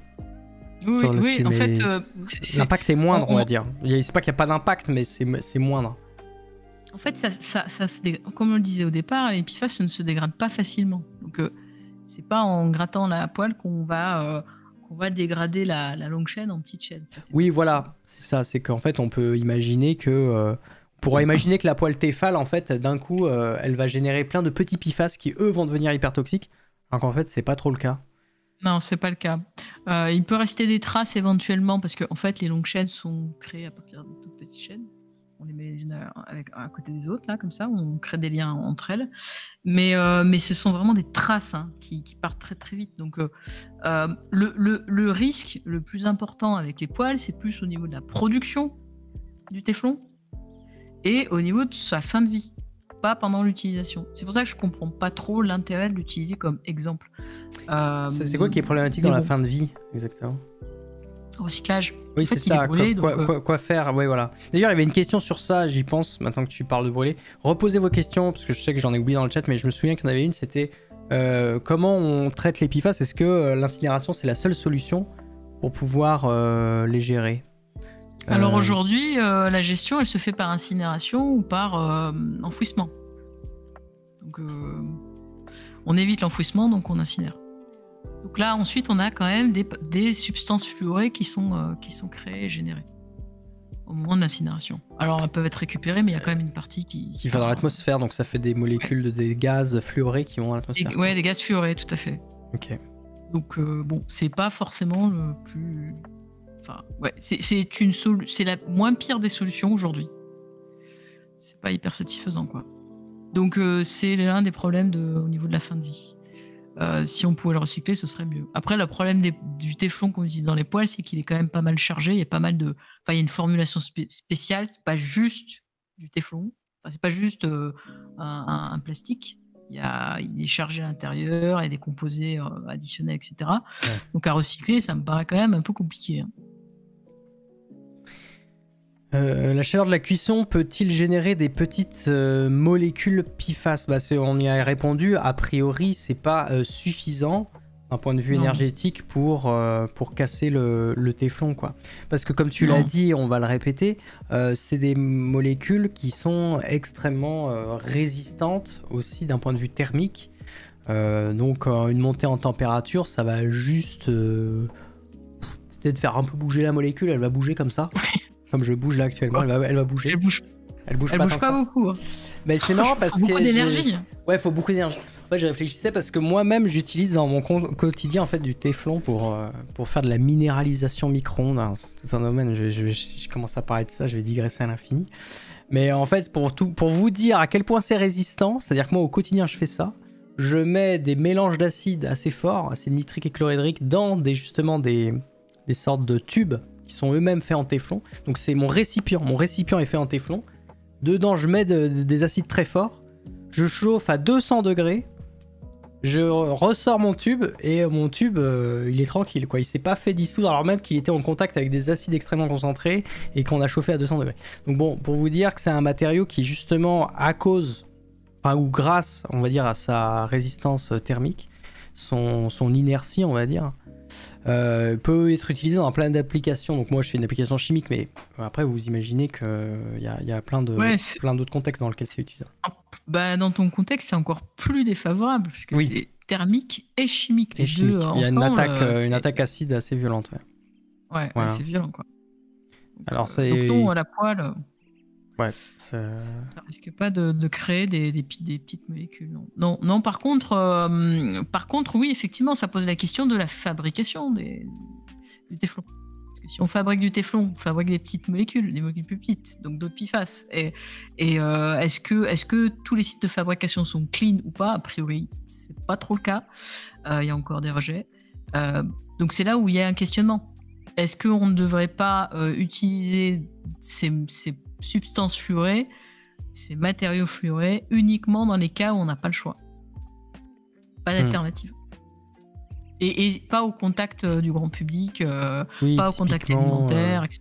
Typiquement pour les équipements anti-incendie, ce genre de choses, quoi. Ça pourrait être ça va être interdit. Ah ouais, alors, même ça va être interdit même pour Alors, uniquement pour les extincteurs, dans le cas des extinctions des feux de carburant, ce genre de choses, parce qu'on en utilise. Dans ce cas-là, alors il y a un délai quand même. Hein. Alors c'est en cours là, hein, donc il devrait y avoir un délai. Et il y a des alternatives qui sont justement développées pour ça. Par contre, pour tout ce qui est vêtements de sécurité, non, ça ne sera pas interdit. Parce que on n'a pas d'alternative. Et c'est la sécurité des personnes qui prime. Voilà. Donc dans ce cas-là, à la limite, je comprends. Après, pour l'emballage d'un burger, là, je le comprends moins. Oui, je pense c'est qu'il faut ça. qu'on fasse des choix, quoi. Ouais, non, bien sûr, il faut être raisonné dans le... Il faut mettre les priorités, quoi, bien sûr. Sur qui est vraiment nécessaire. Il y avait une question d'Afélilis. J'en profite pour vous rappeler que vous pouvez reposer vos questions. Hein. On est sur un live Twitch. Ça sert à rien qu'on juste discute que entre nous deux. J'aimerais bien vous faire profiter aussi de l'émission. Est-ce qu'il y a d'autres objets assez communs qui sont, eux, problématiques lors de l'utilisation à part le téflon, on a vu que c'était pas aussi problématique qu'on ne le pensait. Il y a les cosmétiques. Oui. Dans les cosmétiques. Donc ça, c'est également en cours de réglementation. Alors, il y a une partie qui est déjà réglementée, mais ça va être élargi à tous les PFAS grâce à la réglementation européenne. Parce que là, pour le coup, les cosmétiques, on s'en met sur la peau, quoi. Donc, pour le coup, je travaille dans l'industrie cosmétique et donc... Et je connais ces problématiques de réglementation parce que, comme tu dis, on s'en met sur la peau et parfois proche des muqueuses. Oui. Je sais les zones sensibles. Je sais plus quel est le nombre exact, combien de kilos ou de tonnes de rouge à lèvres avale une femme en moyenne durant sa vie, mais c'était assez... Bon voilà, c'était pas négligeable quoi. Enfin disons que ça laisse... On se soucie, on a raison de se soucier en tout cas de la composition chimique des cosmétiques de manière générale. Donc là pareil, est-ce que c'est nécessaire de garder les PFAS pour les cosmétiques quoi? Est-ce que leur rapport dans les cosmétiques est vraiment nécessaire? Ouais, peut-être que ça complexifie la formulation de certains cosmétiques, mais je pense pas que ce soit nécessaire à ce point. Est-ce que c'est pas un agent pour permettre à différentes substances, tu vois, d'adhérer ensemble ou un truc comme ça? C'est un tensioactif. Ouais. Oui. Donc ça permet de mousser, ça peut permettre de créer des crèmes spécifiques avec des fonctions spécifiques. Enfin voilà, d'harmoniser, je dirais, la composition d'un produit et de faire en sorte qu'il soit fonctionnel tel qu'on le souhaite. En fait, c'est là où, encore une fois, on va avoir certaines difficultés dans certains cas très précis. Dans le cas des cosmétiques, on peut s'en passer, on peut avoir quelque chose peut-être d'un peu moins performant, tant pis, ou de substituer avec des performances équivalentes. Je pense pas que ce soit dramatique. Après, quand on parle, par exemple, de médecine, de protection des personnes, d'aéronautique, ce genre de choses, là, on peut se poser la question quand même. C'est peut-être, si c'est pas substituable, est-ce qu'on garde, est-ce qu'on garde pas? Ouais. Complètement. Et je réfléchissais aux éléments qu'on n'avait pas encore abordés et je pense qu'en fait, on n'a pas tant parlé que ça de l'impact sur la santé. Parce qu'en fait, on a sous-entendu que les PFAS étaient dangereux, mais à quel niveau de dangerosité c'est? Quels sont les risques exacts? Qu'est-ce que peuvent entraîner exactement les PFAS sur la santé? Avant que tu répondes, je vais remercier le raid de Mathéus qui vient de nous envoyer 27 viewers sur la chaîne. Donc merci beaucoup Mathéus, j'espère que tu vas bien. J'espère que vous avez passé un bon live. N'hésite pas à dire dans le chat ce que vous étiez en train de faire.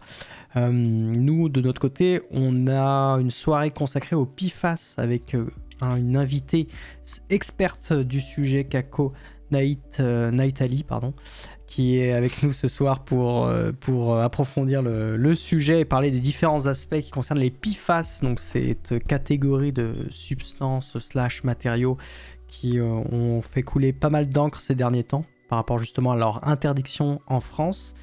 Et qu'est-ce que je voulais dire, on est en train de revoir du coup tous les tenants et les aboutissants qui concernent cette catégorie de substances / matériaux pour voir justement qu'est-ce qui est vraiment dangereux, qu'est-ce qui l'est moins, pourquoi c'est utilisé, à quoi ça sert. Donc on a quand même répondu déjà à pas mal de questions, mais n'hésitez pas à les poser tout de même, à reposer vos questions si vous en avez. On veut que l'émission soit interactive, bien sûr, quoi.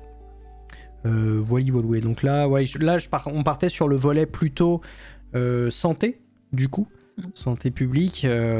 Pourquoi les PFAS sont si dangereux? Enfin, quel impact ont les PFAS véritablement sur nos organismes?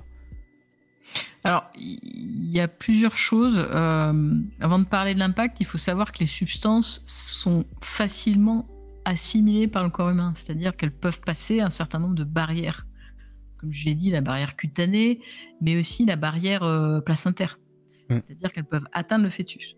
Donc, en fait, les PFAS ont un impact sur le développement des cancers, sur la fertilité, sur le développement du fœtus, comme j'ai dit, sur le foie, les reins, sur le cholestérol, augmentation du cholestérol, sur la thyroïde. Enfin, ça a quand même un ensemble d'impacts sur la santé qui peuvent être très importants. Alors après, il faut quand même faire attention et pas tomber dans grosse panique. Il y a une quantité... Enfin là, on parle des dangers, et puis ensuite, il y a les risques qui sont associés aux quantités, aux concentrations qu'on va ingérer tout au long de sa vie. Voilà. Alors, il y a des seuils qui sont aujourd'hui mis en place par la réglementation européenne au niveau de l'eau, parce que étant donné qu'on retrouve des PFAS un peu partout, on peut en retrouver aussi dans l'eau de consommation. Donc, il y a une réglementation sur l'eau de consommation qui doit contenir moins de 100 nanogrammes de PFAS par litre, ce qui est, je pense, on doit être en limite de détection à 100 nanos. On est quand même très très bas. Ouais, on est très très bas. On est très très bas. Et donc, on a ces limites-là aujourd'hui. Donc, comme j'ai dit, il ne faut pas confondre danger et risque. C'est-à-dire, il ne faut pas confondre ce qui peut générer finalement un dommage ou un cancer, etc. et la probabilité que ça arrive. Voilà. Ce sont deux choses différentes. Et la probabilité, elle dépend des conditions, c'est-à-dire de ce qu'on va ingérer tout au long de sa vie, la concentration, du type de PFAS, etc. Voilà. Donc là, ce qui est mis en place aujourd'hui, c'est justement faire en sorte que le consommateur soit le moins exposé possible à ces composés fluorés. Donc il y a des réglementations sur l'eau, mais aussi sur la viande, sur les produits de la mer, etc. Là, aujourd'hui, on s'attaque à tout ce qui est autour de l'eau et autour de ces aliments-là, c'est-à-dire les emballages et puis tout ce qui va être en contact avec ce qu'on va consommer. Donc ça vient petit à petit, mais voilà, il faut quand même bien différencier, parce que je ne voudrais pas qu'on s'affole en se disant « Oh mon Dieu !» On est en train d'être empoisonné, quoi. On n'est pas à ce niveau-là. Là, on essaie de caractériser la pollution et donc potentiellement le niveau de le seuil à partir duquel finalement ça commence à devenir vraiment un facteur déterminant dans le développement de certaines maladies. Oui, ce qui n'est pas évident. Non, parce pas du que tout. Là encore, faire des études épidémiologiques et puis il faut. C'est extrêmement très long. C'est très long. C'est long et c'est compliqué. En fait. Ouais. Donc généralement, la réglementation, quand elle est mise en place, elle l'est de manière conservative, mais c'est exprès justement parce que il y a toujours des incertitudes. Donc fait en sorte justement de réduire le risque au maximum. Mais effectivement, le temps qu'elle soit mise en place, ça peut mettre un petit peu de temps. Donc oui, les risques sur la santé sont quand même pas anodins, sachant que c'est une molécule qui ne se dégrade pas, qui est bioaccumulable, c'est-à-dire qu'elle reste en fait dans les organismes. Et du coup, au fil du temps, on accumule finalement les substances dans son corps. Voilà. C'est ça. C'est ça la problématique.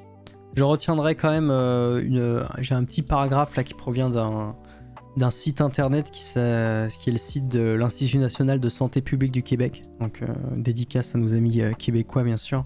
Je me suis beaucoup servi de cette page là, d'ailleurs je vais la mettre tout de suite dans le chat, parce que en fait si vous voulez avoir une appréhension un peu plus concrète des réels risques que constituent justement les PFAS, je vous recommande de la lire parce que c'est relativement synthétique et ça vous montre aussi la complexité du sujet, puisque le site la page essaye de reprendre les différentes sources qu'on peut trouver dans différents organismes et de voir quels sont les différents niveaux de preuve en fonction des maladies qui sont mis en corrélation justement avec la présence des PFAS.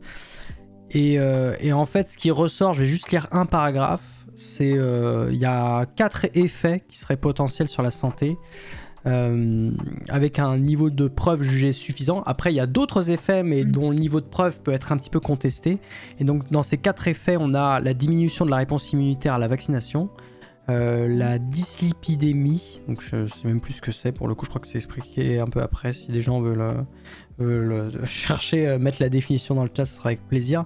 La baisse du poids de naissance et l'augmentation du risque de cancer du rein. Donc voilà, bon, des choses qui sont quand même assez différentes et d'une gravité, on va dire, variable. Donc pour vous dire qu'il y a quand même des choses, il y a quand même des choses avec des degrés de preuve quand même assez robustes, et il y a aussi d'autres éléments qui sont un peu plus discutables. En tout cas, bon, avec ces éléments-là, ce sont des raisons, on va dire, suffisantes pour que quand même, voilà, qu'il y ait une réglementation assez stricte. Pareil, après, il faut rentrer précisément dans les études épidémiologiques pour voir justement quelles ont été les concentrations exposées justement dans les catégories de population qui les utilisent, pour qu'on puisse faire cette corrélation avec le développement de ces maladies-là. Parce que là, dit comme ça fait extrêmement peur. Mais il faut voir justement le lien, l'exposition. C'est ça. Il y a aussi alors l'ANSES fait pas mal de pédagogie aussi sur ces sujets. Là, on est sur côté France, l'équivalent français. Hein.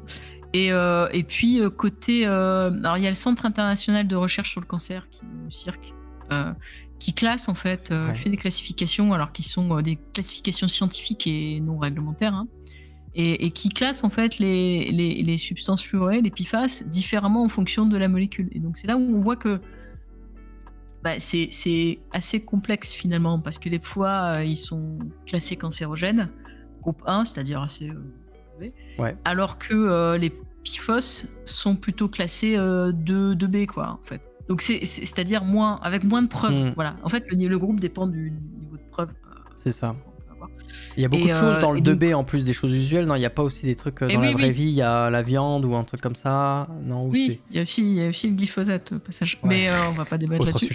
Mais oui, effectivement. Mais du coup, oui, il y a énormément de choses. Et il y a des choses, on peut le prendre en compte, en fait, comme preuve scientifique. C'est-à-dire qu'on peut se dire, il y a une preuve qui dit que, en fait, cette molécule est peut-être cancérogène. Et donc, comme elle est peut-être cancérogène, je considère qu'il ne faut pas l'utiliser. Enfin voilà, ça peut être. Ouais, bien sûr. Oui, c'est l'argument en fait du principe de précaution. En fait, ça c'est. Tout à fait. Qui est voilà qu'on peut tout à fait accepter dans la société dans laquelle nous vivons aussi. Il n'y a aucun problème avec ça. On va peut-être prendre les questions parce qu'il y en a pas mal qui ont défilé depuis. Alors on avait répondu à une question, vu qu'on les appelle polluants éternels, est-ce que ça veut dire qu'elles resteront très longtemps dans l'environnement avant de se dégrader, voire ne jamais disparaître du tout? Alors c'est vrai, oui, éternel parce que ça reste très longtemps, mais en général ça finit par se dégrader, mais quand ça se dégrade, ça peut former d'autres composés fluorés qui sont eux-mêmes des PFAS, donc en fait le problème de la dégradation ne résout pas le côté, on va dire, sanitaire du problème, quoi. Ah, j'ai une image là, c'est l'image des poupées russes, en fait, tu vois? Oui, c'est ça. Tac. Tu coupes et à chaque fois poupée, et t'as toujours la poupée à la fin. Donc ça marche donc, pas. Oui, c'est ça. Les autres questions, n'hésitez pas à reposer vos questions si bien sûr je les ai oubliées. Question pratico-pratique, quels sont les produits que l'on doit dégager, limiter de notre quotidien si aujourd'hui on doit changer des choses? Est-ce que c'est nécessaire d'avoir des bonnes pratiques? En fait, il faut avoir l'info.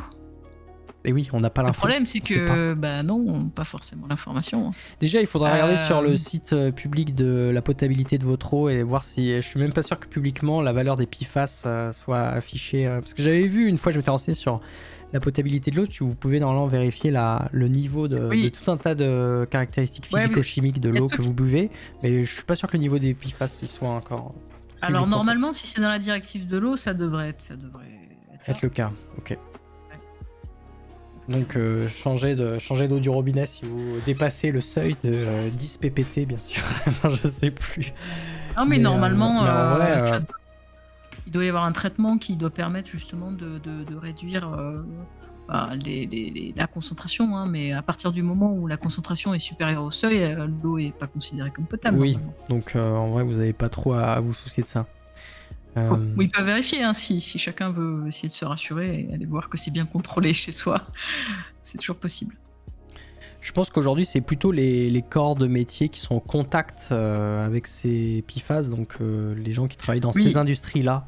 À mon avis, c'est ces gens-là qui sont le plus exposés au risque. Il y a aussi les pompiers. Ceux qui utilisent ce type de substance avec les extincteurs, alors surtout au niveau des aérodromes, etc., quand on a des feux qui sont liés au carburant, c'est eux qui sont les plus exposés finalement. Yes. Est-ce qu'il y avait d'autres questions? Est-ce que les PFAS sont beaucoup plus cancérigènes que le saucisson? Ça dépend lesquels, justement. Il y en a qui sont classés en catégorie 1, donc plus que le saucisson, je pense. Et d'autres qui sont en 2. Et il y a 2A et 2B, non? C'est ça? Il y a des sous-catégories. Oui, il y a 2A et 2B, ouais, tout à fait. Moi, j'allais dire ça dépend de la dose. Mais... La dose de saucisson? Par rapport les deux. Ça dépend de la dose. Est-ce qu'on rajoute pas Est-ce que les PFAS sont pas un additif dans le saucisson aussi pour lui donner des propriétés de meilleure conservation? Non, c'est interdit dans la viande depuis un petit moment. D'accord, ouf, ça va, tu me rassures. Je peux continuer de manger mon saucisson du coup, tranquille. Ça donne faim tout ça. Y a-t-il des produits avec du fluor qui ne posent pas de problème? Bah, c'est vrai que le fluor, c'est un élément problématique de base. Hein. C'est l'élément le plus, j'allais dire, électronégatif pour faire le chimiste, mais ça ne vous dit rien si je parle de ça. En gros, c'est un des éléments les plus réactifs du tableau périodique. Vous savez, le fameux tableau du barbu Mendeleïev. Bon, bah, dans ce tableau, vous avez plein d'éléments chimiques, dont le carbone que vous connaissez au moins. Bon, il y a le fluor, et le fluor en fait c'est littéralement l'élément, un des éléments, je vais pas dire l'élément, mais un des éléments les plus réactifs qui soit. Donc forcément, il pose souvent souci. Et en même temps, quand il est lié avec le carbone, la liaison fluor-carbone, elle est très solide, donc ce qui fait le côté un peu éternel du produit. Donc effectivement, de base, des composés qui sont fluorés, bon, c'est toujours à regarder avec beaucoup de suspicion, quoi. Après, c'est un atome hyper intéressant, enfin d'un point de vue chimique, scientifique, chimique, il est hyper intéressant en termes de structure électronique. Enfin voilà, je sais pas en tant que chimiste, mais enfin moi ça m'a toujours, c'est un atome qui m'a toujours fasciné, quoi. Enfin bon. Mais surtout du coup, j'utilise l'acide fluorhydrique, ouais, ça fait. Non, mais la taille de l'atome. Oui, les minuscules, c'est le plus petit atome du. Petit. Enfin ouais, c'est assez. Je sais pas si je peux. C'est un truc de. Ça, c'est un kiff de chimiste, je pense. Ouais. Mince, je suis pas sûr qu'on me comprenne. Ouais, on est un peu seul dans cet univers, mais c'est pas grave. Écoute. Je peux vous montrer là. Je sais que j'ai un fond d'écran dynamique, comme ça je peux leur montrer où je clique sur les éléments. Il est là le fluor dans le tableau périodique des éléments. Incroyable, voilà. Il est tout en haut là-bas. Minuscule tout en haut à droite. Ouais. Non mais oui, en vrai, d'un point de vue chimique, il a plein de propriétés qui le rendent très intéressant, mais et qui aussi permettent de faire justement ces matériaux si particuliers.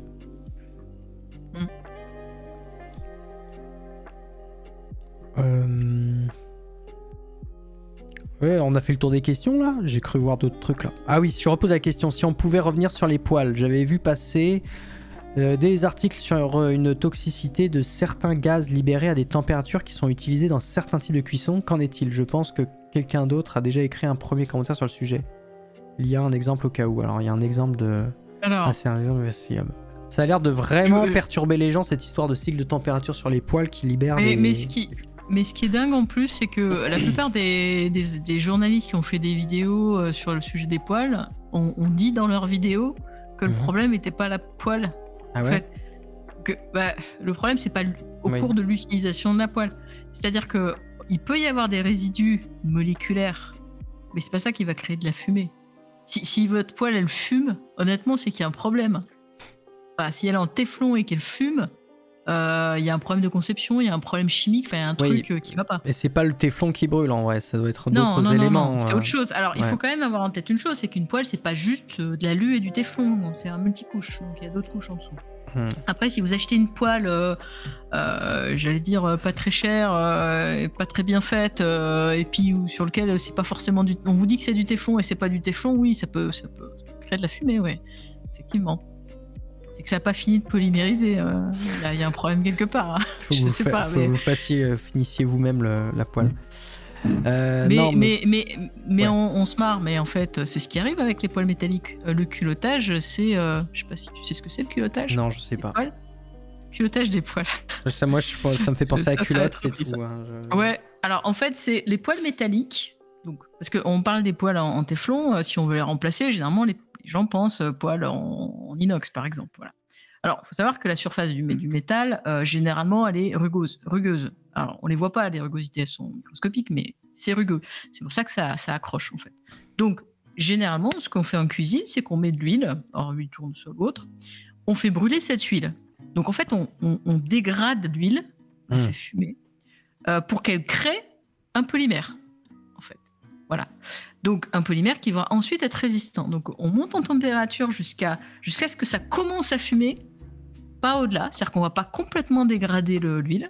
Ouais. Et ça va créer un revêtement un peu comme un... Alors, ce ne sera pas un téflon parce qu'on n'aura pas de fluor, hein. Ce sera juste des chaînes de carbone. Mais un revêtement qui va être homogène et qui va protéger l'acier et permettre faire en sorte que ce soit pas... que la nourriture n'adhère pas. Un revêtement de graisse, quoi, parce que si c'est issu de l'huile. Ouais, mais c'est de la graisse cramée. Enfin, ouais, cramée. C'est de la... dégradée, en fait. Quoi. Ouais, mais dégradé, c'est noir, hein. C'est très, très foncé. Ah ouais, c'est vraiment carbonisé, presque. Ouais, alors c'est pas carbonisé. C'est là, en fait, on est vraiment sur un... En fait, en termes de dégradation, on est sur un seuil entre... commence juste à fumer, donc on commence à vraiment dégrader bien la matière, mais on est avant la carbonisation. D'accord. Donc on est vraiment entre deux. Donc ça, là, tu parles du procédé de culottage, c'est ça c'est pour... Oui. Okay. Voilà, donc c'est pour dire simplement que vous pouvez vous débarrasser de votre poêle en téflon, mais ça ne veut pas dire que vous n'aurez pas de matière organique au fond de votre poêle à la fin. Puisque de toute façon, si vous ne voulez pas que les aliments adhèrent, vous serez quand même obligé de mettre un peu de matière organique, que ce soit de l'huile polymérisée, en revêtement, enfin... Voilà. Ouais, c'est ça. Donc en fait, même les poêles en acier, elles ont forcément un revêtement organique qui peut être aussi à l'origine de dégradation de matière organique potentiellement nuisible, quoi. Alors, il n'y a pas de risque particulier, hein, parce qu'on est sur une matière qui va être bien dégradée. Le seul risque, parce que justement on parlait de fumée là, le seul risque c'est au moment où on fait ce film, c'est qu'il y a de la fumée. Et donc la fumée, ce sont des éléments carbonés. Et ça, c'est dans s'exposer à ça, quoi. Ouais, mais ça, c'est les industriels qui gèrent ce truc-là au moment du non, procédé. ça se fait à la maison. Ah, mais ça, c'est à la maison. Je comprenais pas depuis tout à l'heure. Je pensais que c'était les gens, ils faisaient ça. Comme ça, ils faisaient son revêtement. Et... Non, soit le revêtement, il est fait en manière industrielle, clean. Bon, là, on voit rien et c'est propre, quoi. Soit c'est fait à la maison, à la mano, avec de l'huile de tournesol. Ouais. Ah bon? J'ai eu on m'a jamais dit ça. Il n'y a pas très longtemps. Il y a une question il n'y a pas très longtemps. Sur le sujet au niveau de la toxicité de ce genre de procédé. Donc, et attends, mais en magasin, quand tu achètes une poêle en acier, elles ont déjà ce revêtement de base, ou alors faut que ça soit écrit quelque part? Pas forcément. Mais alors c'est pas écrit, forcément, non en fait. Non, c'est pas écrit. Alors s'il y a un revêtement, c'est peut-être écrit en petit quelque part. L'objectif, c'est que vous pensiez que c'est de l'inox et qu'il n'y a rien dessus. Donc, c'est un peu marketing quand même. Ça doit être écrit quelque part, hein, mais pas en gros sur l'étiquette, quoi. Par contre, effectivement, quand c'est pas le cas et si ça adhère, la plupart des gens, même les cuisiniers, réalisent ce culottage pour justement éviter que ça accroche, quoi. Parce que ça va accrocher de toute façon. Ok. Du coup, les gens connaissent, réagissent un peu là-dessus ou pas? Ils sont en mode... Oui, je sais pas. Ou on le fait soi-même, oui, c'est très connu en Asie sur leur wok. Il y a des gens... De toute façon, le chat, ils savent tout. Le chat, on fait des émissions, ils savent déjà. Non, mais... Attends, si c'est ma communauté, c'est normal. Ouais, c'est vrai. Qui vient de chez Kako, là, d'ailleurs? Parce que j'avais posé la question au début, puis en fait, j'ai pas suivi s'il y avait des gens qui venaient de chez Kako. On est tous chefs cuistots, ouais. En fait, soit ils ont un énorme cerveau et ils connaissent tous du bout du doigt le tableau périodique et la chimie et les matériaux, soit c'est Top Chef dans le chat. Alors, si c'est Top Chef, ils n'utilisent pas de poêle en téflon. C'est vrai. On vous a trompé. Je suis sûr que j'ai raté encore d'autres questions. En tant que chimiste, comment se font les travaux partagés entre vos compétences et celles des chercheurs en médecine sur ce genre de sujet? Les ponts sont-ils facilités? Oui, alors dans mon entreprise, moi j'ai de la chance hein, parce que je travaille avec des toxicologues, je travaille avec des médecins du travail, enfin vraiment avec un ensemble de personnes qui ont des compétences que j'ai pas forcément et donc qui m'ont permis aussi de monter en compétence sur ces sujets. Alors moi je maîtrise pas tout, hein, je pars du matériau et ensuite comment dire, j'analyse l'impact toxicologique en m'appuyant sur des sachants. C'est comme ça qu'on devient expert. Hein. On est expert, ça veut pas dire qu'on sait tout. Et donc oui, j'ai la chance de travailler avec des personnes hyper compétentes sur le sujet, quoi.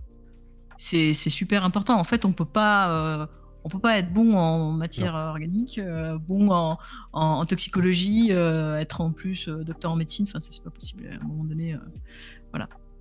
Donc mes compétences sont limitées dans certains domaines. C'est pour ça que je peux pas aller jusqu'au bout s'il y a des questions hyper pointues d'un point de vue technique. Mais par contre, moi, dans le cadre de mon travail, si j'ai besoin d'aller loin sur certains sujets, je sais que je peux compter sur des équipes hyper compétentes sur le sujet. Et oui, c'est la complémentarité des spécialités qui font que les sujets arrivent à avancer, puisque vu le degré de complexité, on a besoin de tout le monde. Et la fonte émaillée, est-ce que ça peut devenir toxique? On va faire tous les matériaux possibles, comme ça vous pourrez cuisiner avec ce que vous voulez. Vous arrêtez de poser cette question. Non, je rigole bien sûr.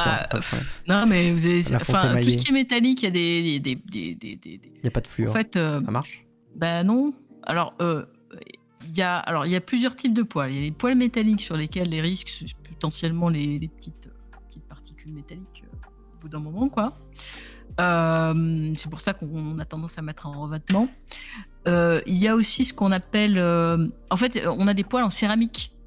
Donc des poils céramiques qui datent d'il n'y a pas super longtemps. La problématique des poils céramiques, c'est qu'on ne sait pas trop de quoi elles sont constituées, en fait. Il n'y a pas de compo. La céramique, ça ne veut pas dire grand-chose. C'est un terme générique, la céramique, c'est ça. C'est comme si je disais c'est un plastique. Bah, ouais. Ok, mais c'est plastique, enfin c'est la même chose. Donc effectivement le problème c'est ça, c'est-à-dire qu'on sait pas trop ce qu'il y a et une céramique ça peut être de la poudre de céramique avec un polymère autour, quoi, un plastique autour. Enfin, c'est pour ça que c'est pas en fait, pas hyper clean. Il faudrait connaître vraiment la manière dont est constitué le produit, quoi. À minima la composition, mais hyper grosse maille, hein. Est-ce que c'est juste de la céramique? Est-ce que c'est purement minéral? Il n'y a pas un brin d'organique dedans? Ouais. Pas une substance, rien, ce dont je doute très très fortement. Ou si c'est le cas, quel type de substance il y a en surface? Quel est le revêtement? Oui, c'est vrai qu'en fait, on n'a pas parlé du... Après, le culottage, tu as expliqué ce que c'était, mais le danger du culottage, c'est quoi, du coup? C'est que ça peut avoir les mêmes conséquences qu'avec une poêle en téflon, c'est-à-dire qu'à force de dégratiner justement la phase... le revêtement organique, celui-ci, en chauffant, va pouvoir aussi éventuellement libérer des microparticules, c'est ça? Organiques? Alors c'est un peu différent parce que... ça se décompose chimiquement? Alors, ouais, ça peut se décomposer. En fait, ça va être beaucoup plus sensible à la température. Bah, forcément, c'est pas un matériau fluoré, donc il va être plus sensible. C'est purement carboné, là. Ouais. Donc, faut pas non plus monter trop. C'est-à-dire que si on voit que ça commence à carboniser, c'est le même effet que ce qu'on a au barbecue, quoi. Ouais, ok.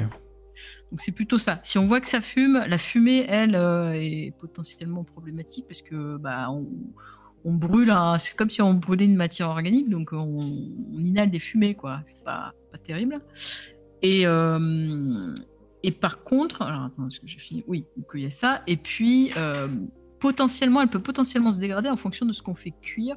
Alors, il faut vraiment y aller, hein. C'est-à-dire que, par exemple, tout ce qui est très acide, si on fait cuire quelque chose d'hyper acide, si on met par exemple la tomate pendant 1 heure à faire mijoter dans la poêle, potentiellement, ça peut dégrader un petit peu, mais ça peut donner un petit goût métallique, notamment à la sauce. Là, ça veut dire qu'on a commencé à grignoter le revêtement. Mais sinon, c'est ça, quoi, l'impact. Hein. C'est pas, okay. On va finir empoisonné, quoi. Ouais, après, l'avantage aussi, c'est qu'au fur et à mesure qu'on fait cuire quelque chose en rajoutant de la matière grasse, en fait, on va venir renforcer le revêtement au fur et à mesure. En fait. Voilà. Donc, ça a aussi cet intérêt-là. Il y a aussi un autre intérêt, c'est que dans les poils métalliques, les micro-rugosités. Dans les micro-rugosités, on peut aussi avoir des bactéries qui peuvent résister à l'usage. Donc ça évite aussi de contaminer finalement ce qu'on cuit avec des poils métalliques qui seraient pas bien nettoyés, pas clean quoi, et qui seraient abîmés. Voilà. Donc c'est pour ça que quand on nous dit oui, vous enlevez le téflon, vous utilisez d'autres types de poils, ok. Par contre, il faut expliquer aux gens comment on les utilise, quelles sont les contraintes, alors ou pas, hein, ils peuvent très bien ne pas en faire parce que en fonction peut-être de la qualité aussi de l'inox ou de la qualité de la fonte, on peut faire autrement, ou s'il y a déjà un revêtement qui est fait de manière industrielle. Mais c'est quand même important d'expliquer aux gens ce que ça implique derrière et qu'on cuisine aussi différemment. Ça me semble important. C'est ce qui n'est pas fait aujourd'hui, en fait, j'ai l'impression quand même. Ouais, en fait, il faut expliquer les tenants et les aboutissants de la nature des matériaux et de comment les traiter, et comment ils évoluent, comment ils se dégradent, parce que tout matériau finit par se dégrader aussi, tu vois. Et je pense qu'il faut que les gens comprennent qu'il n'y a pas de matériau idéal et que tout matériau va finir par représenter une forme de toxicité. En fait, parce que a priori, on n'est pas fait non plus pour ingérer des tonnes et des tonnes de matière même inorganique, tu vois. Je sais pas. Après, c'est aussi expliquer que si on utilise du téflon, c'est pas juste parce que c'est pas cher. C'est aussi parce que c'est efficace. Donc le substituer, ça génère un certain nombre de contraintes qu'il faut avoir en tête. C'est pas grave, hein, on peut les gérer. Faut juste les avoir en tête parce que sinon, les gens vont juste vite revenir au téflon, quoi. Ouais. Quelqu'un en parlait tout à l'heure, je me demande si c'était pas Moquette justement. Ouais. Est-ce que c'est un bon film pour entrer dans le sujet ? Je pense que c'est aussi à mettre en perspective. Peut-être que tu peux parler effectivement de manière plus générale des dernières productions qu'il y a eu au sujet des PFAS, entre ce que propose Darkwater et le dernier aussi, la dernière grosse enquête étude de... j'ai zappé son nom là. Camille Etienne ? Oui, c'est ça, on peut comparer. Voilà, donne-nous ton avis là-dessus, quoi. Ce que tu recommandes. Alors Darkwater, c'est un film américain, il faut juste l'avoir en tête quand on le regarde, mais ça part d'une histoire vraie, donc c'est quand même assez intéressant de voir l'impact aussi du lobbying sur justement tout ce qui est communication des impacts environnementaux, etc., et protection de la population. Donc je pense que c'est un film intéressant pour ça. Alors ça date un petit peu, hein, mais ouais, ça peut être intéressant. Le film, enfin en tout cas le documentaire de Camille Etienne, alors c'est intéressant parce que moi j'ai pas trouvé de choses fausses en fait dans son documentaire, parce qu'on m'a dit oui, il faudrait que tu le regardes, etc. Et c'est vrai que quand j'ai commencé à voir qu'on parlait des poils, je me suis dit oh mon Dieu, on va encore partir sur un truc hyper orienté, les industries c'est le mal, mais pas du tout. Alors bien sûr, on entend parler des lobbying, etc. Mais de toute façon, il y a du lobbying partout. Donc, il y a du lobbying sur les poils, il y a du lobbying sur à peu près tout, même du côté des ONG. Et ce qui est intéressant, c'est qu'elle fait parler quand même l'interview pas mal de personnes qui ont étudié la question d'un point de vue technique, scientifique, journalistique aussi. Donc on a des points de vue qui sont différents. Donc c'est en ça que c'est intéressant. Et ce qui est dit dans la vidéo, du coup, et que je suis complètement en phase avec ça, c'est que on est plus intoxiqué par l'œuf qu'on fait cuire dans la poêle que par la poêle elle-même. Ouais. Voilà. Qui est lié à la pollution qui est dans l'environnement plutôt que... Voilà, l'œuf peut être contaminé par des PFAS. Le risque qu'on a en faisant cuire des aliments dans la poêle, il est négligeable. Il est négligeable. Encore une fois, hein, faut pas confondre danger et risque. Voilà. Et le risque, il est plus important dans de la nourriture ou de l'eau contaminée plutôt que dans une poêle qui a été maîtrisée d'un point de vue industriel et dont l'utilisation aussi est maîtrisée, quoi. Voilà. Donc c'est pour ça qu'il faut s'intéresser à la partie pollution, en fait, et donc à la fabrication aussi de ces substances. Voilà. Je pense que c'est aussi l'une des conclusions moi que donc j'en ressors. Donc les deux sont intéressants, pas trop axés de la même manière. Enfin, c'est-à-dire que le premier est vraiment un témoignage, je dirais, sous forme de film. Et le deuxième est un documentaire qui est plus actuel. Donc ouais, les deux sont intéressants à voir, je pense, si le sujet vous intéresse. Ouais.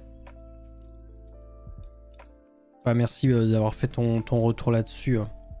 De rien. Il y a la question de l'Angibus, elle était sur les... aujourd'hui, les PFAS, dans quelle application... pour quelle application il serait vraiment nécessaire et on pourrait pas vraiment les remplacer là aujourd'hui est-ce que là il y a des secteurs par exemple des types de produits où tu te dis ouais là difficile de trouver un équivalent et en soi au vu de l'exposition que ça génère par rapport à l'utilisation c'est pas si grave que ça quoi. Alors moi je dirais tout ce qui est protection des personnes. Tout ce qui est en fait utilisation pour les vêtements de protection dans le travail, dans des conditions extrêmes, etc. En fait, tant qu'on n'a pas de substitution, il faut les conserver, clairement. Et aujourd'hui, on n'en a pas.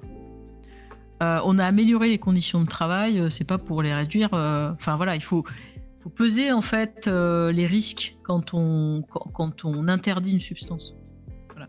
Donc dans ce cadre-là, je pense que c'est pas forcément l'endroit où il faut les enlever. Dans le médical, en fonction de l'utilisation, parce que encore une fois, quand on a des avancées médicales, on essaie de pas revenir en arrière, quoi. Donc si on n'a pas de substitution, c'est la même chose. Dans tout ce qui est électronique, alors on les utilise aussi beaucoup dans les semi-conducteurs. Alors j'ai plus l'usage exact, le pourquoi du comment. Mais c'est beaucoup utilisé dans les semi-conducteurs. Donc là, c'est la même chose. On a besoin dans notre société aujourd'hui de semi-conducteurs. Donc si on n'a pas de substitution possible, c'est pas quand je parle de substitution, c'est pas la volonté potentiellement de l'industriel. Oui, c'est vraiment qu'on n'en a pas. C'est-à-dire que les recherches actuelles ne permettent pas de trouver d'alternatives. En tout cas, on n'en a pas encore trouvé. Ça ne veut pas dire qu'on n'en trouvera jamais, mais en tout cas, on n'en a pas aujourd'hui. Donc là, je pense que c'est les secteurs vraiment très techniques ou qui touchent à la sécurité des personnes. Là, pour moi, il ne faut pas y toucher. Ok. Donc c'est quand même très limité en termes d'application. Oui, en fait, par rapport à l'ensemble de tout ce qu'on connaît, on pourrait le retirer dans plein de choses différentes, quoi. Oui, j'ai un exemple parce que je travaille au niveau international sur des sujets peinture et il y avait une proposition à un moment donné d'un pays pour justement faire une norme sur des peintures qui contiendraient des substances fluorées. Alors moi j'étais un peu choquée, je me suis dit attends, mais on a la convention de Stockholm, on voit que c'est problématique. Pas s'amuser à produire des peintures, à autoriser la production de peintures qui en plus sont utilisées comme biocides, c'est-à-dire en extérieur, au contact de l'environnement, le pire des cas, quoi. Donc il y a aussi dans certains cas, je dis pas une mauvaise connaissance du sujet, mais peut-être une priorisation qui va être différente. On va prioriser la technique, le résultat finalement, par rapport à l'impact potentiel qu'on peut avoir, que ce soit sur l'environnement ou potentiellement sur la santé. Voilà. Et donc c'est là où il y a tout un travail à faire. Et là, le travail que je fais en ce moment, ça fait plusieurs mois que je le fais maintenant, c'est faire la pédagogie en expliquant, non, on ne peut pas accepter ça. C'est pas possible. On ne peut pas l'accepter. Et mon objectif, c'est de faire en sorte qu'ils comprennent qu'on a des alternatives et qu'il faut qu'on travaille autrement au niveau international sur ces sujets-là, sur des questions de peinture, par exemple, de protection de tel ou tel élément, quoi. Voilà. Donc il y a des exemples comme ça. Parfois, c'est l'action d'une ou deux personnes, et parfois, c'est l'action d'entreprises qui vont dire, non, nous, on n'accepte pas pour telle et telle raison. D'un point de vue éthique, c'est pas acceptable. Voilà. Et après, il y a la réglementation qui arrive et qui dit, on interdit et voilà. Démerdez-vous. Est-ce qu'on n'a pas manqué de principe de précaution et études à long terme et grande échelle notamment avant de produire les PFAS et les commercialiser en grand nombre? Alors c'est ce que tu l'avais évoqué au début du live en disant à Avant, le problème environnemental, ce n'était pas un problème en fait, ça n'existait tout simplement pas. Donc on produisait à balle sans se soucier des impacts futurs et on découvre au fur et à mesure les conséquences avec effroi en se disant ah bah merde, si on avait su, on n'aurait peut-être pas fait ça. Il y a un peu le même problème avec les fertilisants de synthèse, j'ai l'impression aussi. Oui, c'est une question technique, scientifique, d'éthique, en fait.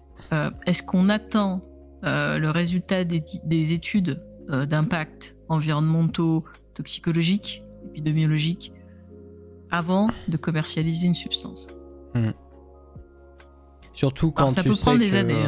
Surtout quand tu remarques que d'autres pays ne se mettront pas ces contraintes-là, ça va forcément créer des grosses différences au niveau vitesse de développement, de production et donc de commercialisation. Et donc après, si d'autres pays, d'autres continents arrivent sont déjà sur le marché et sont bien implantés, et toi, t'as été ralenti par tout un tas de contraintes liées à l'éthique de ton pays, en fait finalement t'es en mode bon les parts de marché tu les as plus, enfin c'est terrible hein, mais je pense que les scientifiques se posent de plus en plus la question, cette question éthique là, c'est-à-dire on trouve un truc, une substance géniale quoi, juste miraculeuse, qui permet énormément de choses. Est-ce qu'on doit se poser la question des impacts? Je parle des impacts toxicologiques et des impacts environnementaux. Parce que souvent, la partie toxicologique, oui, elle est quand même assez souvent évaluée. Par contre, environnemental, sur l'impact sur la biodiversité, la bioaccumulation, etc. Enfin, ce genre de choses. Ça devrait être nécessaire, ouais. Ça devrait être le cas pour n'importe quel matériau et molécule qui serait utilisé aujourd'hui, mais c'est pas le cas. Le profit avant la santé publique. Oui, il y a le CNRS qui a écrit un livre sur le sujet. Je retrouve le titre. Et qui, justement, sur tout ce qui est sciences vertes, et qui pose justement cette question éthique. Je trouve que c'est une question qui est intéressante parce que finalement, il y a comment dire, l'enthousiasme du chercheur et du scientifique qui trouve quelque chose de miraculeux, et ensuite l'éthique qui s'impose à un moment donné ou pas, pour modérer ça. Ou pas, hein, parce que dans certains cas, c'est pas le cas. Et encore une fois, c'est aussi une question, on va dire, d'époque sur ce sujet environnemental. C'est pas le cas avant. Oui, c'est un peu le truc des fois de... On l'a fait parce qu'on pouvait le faire, c'est un peu ça, enfin en mode... on a une nouvelle technologie, enfin il y a quelque chose de nouveau à proposer, donc on le propose, enfin, et on essaie de le commercialiser. Ça rentre bien dans une démarche effectivement capitalisme. Sur J. Calistan qui dit l'éthique est clairement anticapitaliste, l'éthique est chargée justement de remettre, de reposer les questions de ce qui est important en fait pour nous en tant que civilisation, tu vois, et pas en mettant de côté l'aspect financier, parce que finalement quoi ça sert de vivre dans une société si le monde autour est effondré, quoi. Le monde écologique, j'entends. C'est super important l'éthique pour un chercheur, pour un scientifique, pour un ingénieur, pour un expert. C'est essentiel. Pas d'éthique quand on travaille dans les sujets techniques. Je pense que c'est pas possible. C'est ce que dit Tessia, si tu attends de faire les tests, d'autres le diffuseront avant toi. Oui, c'est là où il y a la... Généralement, la décision, elle est prise au niveau soit de l'entreprise, soit du laboratoire. Mais effectivement, c'est quand même une question qu'il faut se poser. On arrive un peu sur les dernières questions et je vois que F.Elis nous pose la question sur le parcours pro. J'ai l'impression que ton travail touche pas mal à la réglementation et ce qui va autour. Comment as-tu commencé à entrer dans le domaine en tant que scientifique ? Alors, je fais un petit peu de réglementaire et pas trop. En fait, je le fais parce que j'aime beaucoup. C'est sur ton temps libre. Un petit kiff. Avant de t'endormir. Mais vraiment, je kiffe vraiment beaucoup tout ce qui est normes, documents réglementaires, ouais, c'est un gros problème. Alors, je sais que beaucoup de personnes ne comprendront pas ce que je suis en train de dire, mais comment ça se fait? Mais effectivement, en fait, dans un texte réglementaire, il y a souvent des failles. Et donc, je trouve ça très, très amusant de détecter ces failles-là. Enfin, après, c'est un kiff comme un autre. Hein. Mais ça permet aussi d'identifier les potentielles évolutions. C'est-à-dire, qu'est-ce qu'il faudrait faire? Comment on pourrait faire évoluer la réglementation pour que ça aille dans la bonne direction? Et puis, j'essaie aussi d'identifier ce qui est purement politique, la petite loi purement pour faire joli, quoi, et la loi qui est vraiment là pour améliorer les choses, quoi. Ouais. Ça, je trouve ça hyper intéressant. Et au niveau européen, j'ai accompagné de directives et de règlements européens, ça, c'est pareil, j'aime bien. Ah ouais, t'aimes bien potasser ça. Ouais, mais je pense que c'est venu aussi de la lecture pas trop pareil, hein, mais des articles scientifiques. C'est-à-dire que quand on lit un article scientifique, faut être concentré, hein, parce qu'il y a quand même parfois c'est un peu voilà. Ben, sur les textes réglementaires, c'est la même chose. Et c'est pareil sur les textes normatifs, tout ce qui est normalisation, les règles de l'art, etc. Ce qui est intéressant, c'est de déceler ce qui est juste d'un point de vue technique et ce qui est lié à un lobbying potentiel par telle ou telle industrie. Ça, c'est pareil, c'est un petit kiff. J'aime bien faire ça aussi. Voilà. Donc c'est vraiment un intérêt personnel. Et puis du coup, comme j'aime bien, enfin, comment dire, je l'ai intégré aussi dans mon travail. C'est-à-dire que ça m'aide aussi à avancer sur certains sujets. Yes, bah oui, ça te donne une culture générale qui te permet de prendre avec un peu de recul ton propre sujet et donc oui. Avoir une meilleure vision d'ensemble. Et au niveau normatif, ce qui est intéressant, parce que là aussi on se dit bon, écrire des normes c'est hyper barbant, on est 50 autour d'un texte et on discute de la virgule.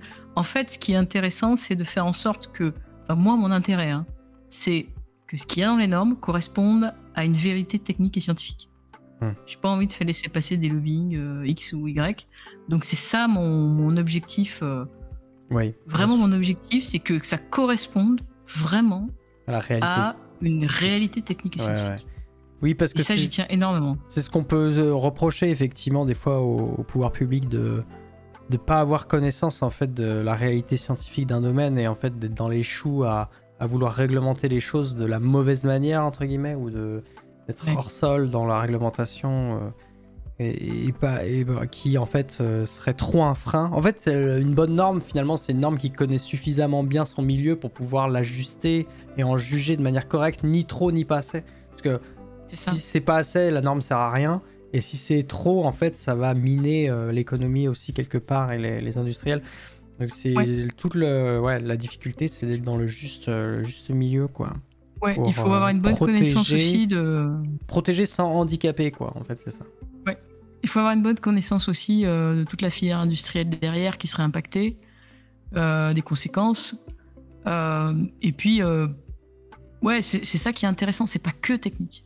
Donc j'ai tendance à entrer dans des sujets un peu satellites, mais parce que j'ai vraiment un besoin d'apprendre. En fait, je peux m'ennuyer dans un boulot où je fais plein de trucs. Donc j'ai besoin... Non mais c'est dingue. En fait, intellectuellement, je peux m'ennuyer. Ça, c'est juste dramatique. Donc j'ai besoin... de la connaissance. Tu vois. Ouais, mais c'est dingue ce truc. Bref. Et donc, du coup, j'ai vraiment un besoin de comprendre. C'est très énervant pour certaines personnes. Mais effectivement, je peux poser des questions jusqu'à comprendre en fait ce qu'on essaie de m'expliquer. Ça peut être pénible pour la personne en face, hein, je ne dis pas. Mais voilà, il faut que j'aille au fond des sujets pour comprendre au moins jusqu'à un niveau de connaissance qui me permette de visualiser finalement la chose. Ouais, ok, je comprends. Je sais pas si tu vois ce que je veux dire. Ouais, je suis un peu pareil, honnêtement. Après, moi, ça dépend des sujets. Il y a aussi des sujets sur lesquels j'ai pas forcément un grand intérêt et j'irai pas approfondir jusqu'au bout, tu vois. En fait, souvent, moi, je peux me prendre de passion pour un truc et après de me rendre compte de l'ampleur du truc. Et en fait, ça va me décourager en me disant, en fait, il y a trop de choses. Et en fait, j'ai un sentiment de dépassement qui fait que des fois, je suis pas assez courageux pour me dire... je vais vraiment approfondir et me casser la tête dessus. Ou alors, si je le fais, c'est pour le valoriser après via une production de vulgarisation ou un truc comme ça, tu vois. Je le fais rarement juste pour moi-même, sauf si le sujet me plaît vraiment énormément, mais il y a peu de domaines scientifiques pour lesquels je serais prêt à me casser la tête, peut-être pour l'exobiologie, parce que C'est mon domaine, on va dire, de cœur scientifiquement parlant. Ou même la chimie, parce que forcément, comme j'étais formé dans ce domaine-là, il y a des sujets en chimie que j'ai envie des fois d'approfondir. En fait, j'ai déjà senti ce sentiment, enfin j'ai déjà eu cette sensation quand, lors de la catastrophe à Beyrouth, l'explosion de nitrate d'ammonium, là, Oui. je me suis pris de passion, le mot est un peu fort parce que c'était passager, mais j'ai commencé à éplucher la littérature sur les accidents industriels qui impliquent le nitrate d'ammonium, et j'ai commencé à me taper une review qui était super bien écrite, et parce que c'était super bien écrit aussi, je me suis enfoncé dedans, quoi. Et j'ai commencé à voir toutes les études qui étaient faites sur le nitrate d'ammonium, comment en labo tu peux tester l'explosivité de la substance en fonction des expériences qui sont faites. Enfin, et là, tu te rends compte de la densité d'informations qui existait déjà, tout ce qui a été observé à la fois lors des accidents et ce qui a été testé en labo. Et j'étais comme un fou, quoi, comme un gosse qui découvrait un monde qu'il connaissait pas, tu vois. Et ouais, je comprends. mais après, j'ai tendance à choisir personnellement les sujets où je me dis c'est pas intéressant. Enfin, c'est bizarre, je sais. Mais en fait, je me dis il y a forcément un truc qui va m'intéresser. Ouais. Du coup, je rentre dedans. Et une fois que je suis rentré, je trouve un truc qui m'intéresse. Et là, je suis. La toxicologie, ce qui m'a intéressé, c'est l'aspect réglementaire. Alors, ça, c'est hyper kiffant quand même. Et le fait que ça ressemble quand même pas mal à la chimie, quoi. Enfin, je veux dire, oui, c'est vrai. Chimiste quand même. Hein. Donc, du coup, il y avait les deux là qui étaient un peu. Les deux aspects qui étaient hyper intéressants. Donc, du coup, je suis rentré dans tout ce qui est toxicologie des produits chimiques, mais pas que, hein, tout ce qui est plomb, amiante, etc. Et c'est comme ça que tu développes une certaine expertise et une reconnaissance dans certains points très précis. Hein. Alors, pas sur l'ensemble, hein, mais très précis dans ce domaine-là. Effectivement. Mais oui, c'est pas forcément naturel, il faut de la curiosité pour répondre à la question initiale. On a pas mal digressé là, mais... Oui, désolé. Mais moi j'avoue que ça me prend probablement pas aussi souvent que toi. Ou du moins, j'ai pas encore trouvé un domaine dans lequel... ou peut-être l'exobio, mais à part ce domaine-là, j'ai pas de domaine où je suis un frappé de la science qu'il y a derrière, quoi. En fait, je pense que je perds aussi de la motivation parce que en fonction de mes interlocuteurs, et c'est vrai que quand t'es pas dans un monde où les gens te suivent dans ton délire, c'est compliqué. Surtout en live, je pense que comme c'est lié aussi avec ce que je diffuse, en fait, si je commence à être sur un mono-sujet pendant des mois et de faire chier les gens avec ça, en fait, je détruis ma communauté et les gens se disent non mais c'est bon, arrête de nous parler de Beyrouth et de nitrate d'ammonium, ça suffit. J'exagère un peu, mais c'est ça aussi. Je suis un peu conditionné à changer de sujet par rapport aussi à mon travail de vulgarisateur et le fait qu'il faut que je puisse m'intéresser un peu à tout quand même. Voilà. J'avais quand même fait une vidéo sur ma chaîne YouTube sur les nitrates d'ammonium. Je vais vous la partager dans quelques instants. C'est l'instant auto-promo, bien sûr. D'ailleurs, on arrive sur la fin. Donc, l'instant auto-promo, je vais te le donner aussi à toi. Si tu veux mettre en avant, je pense que tu as au moins ton Twitter. Et si, je sais pas, tu veux nous parler de choses, là, ça va être en période... Enfin, voilà, n'hésite pas. On est sur les dernières minutes. Donc, je te laisse la parole libre pour t'exprimer sur ce que tu veux. C'est gentil. Qu'est-ce que je... Ouais, alors du coup, j'ai pas du tout préparé ce qui va... Voilà. Non, en fait, en termes d'activité... Non, ce que je voulais dire simplement, c'est que... on est quand même quelques vulgarisateurs qui se préoccupent plus vraiment de la vulgarisation. On n'est pas là pour faire passer des messages subliminaux ou pour pas faire passer nos opinions personnelles. Moi, je peux très bien écrire des choses sur des points techniques sur lesquels où j'ai envie de dire non, mais surtout n'y allez pas. Mais en fait, je me dis que ce qui est le plus important, c'est la compréhension du sujet. C'est à chacun de se faire sa propre opinion. Donc ça, j'y tiens beaucoup. On a parlé d'éthique et moi, c'est ce qui me conditionne complètement. C'est-à-dire que je vais pas... comment dire, j'ai besoin... Enfin, toutes mes activités, même sur les réseaux sociaux, sont guidées par ça.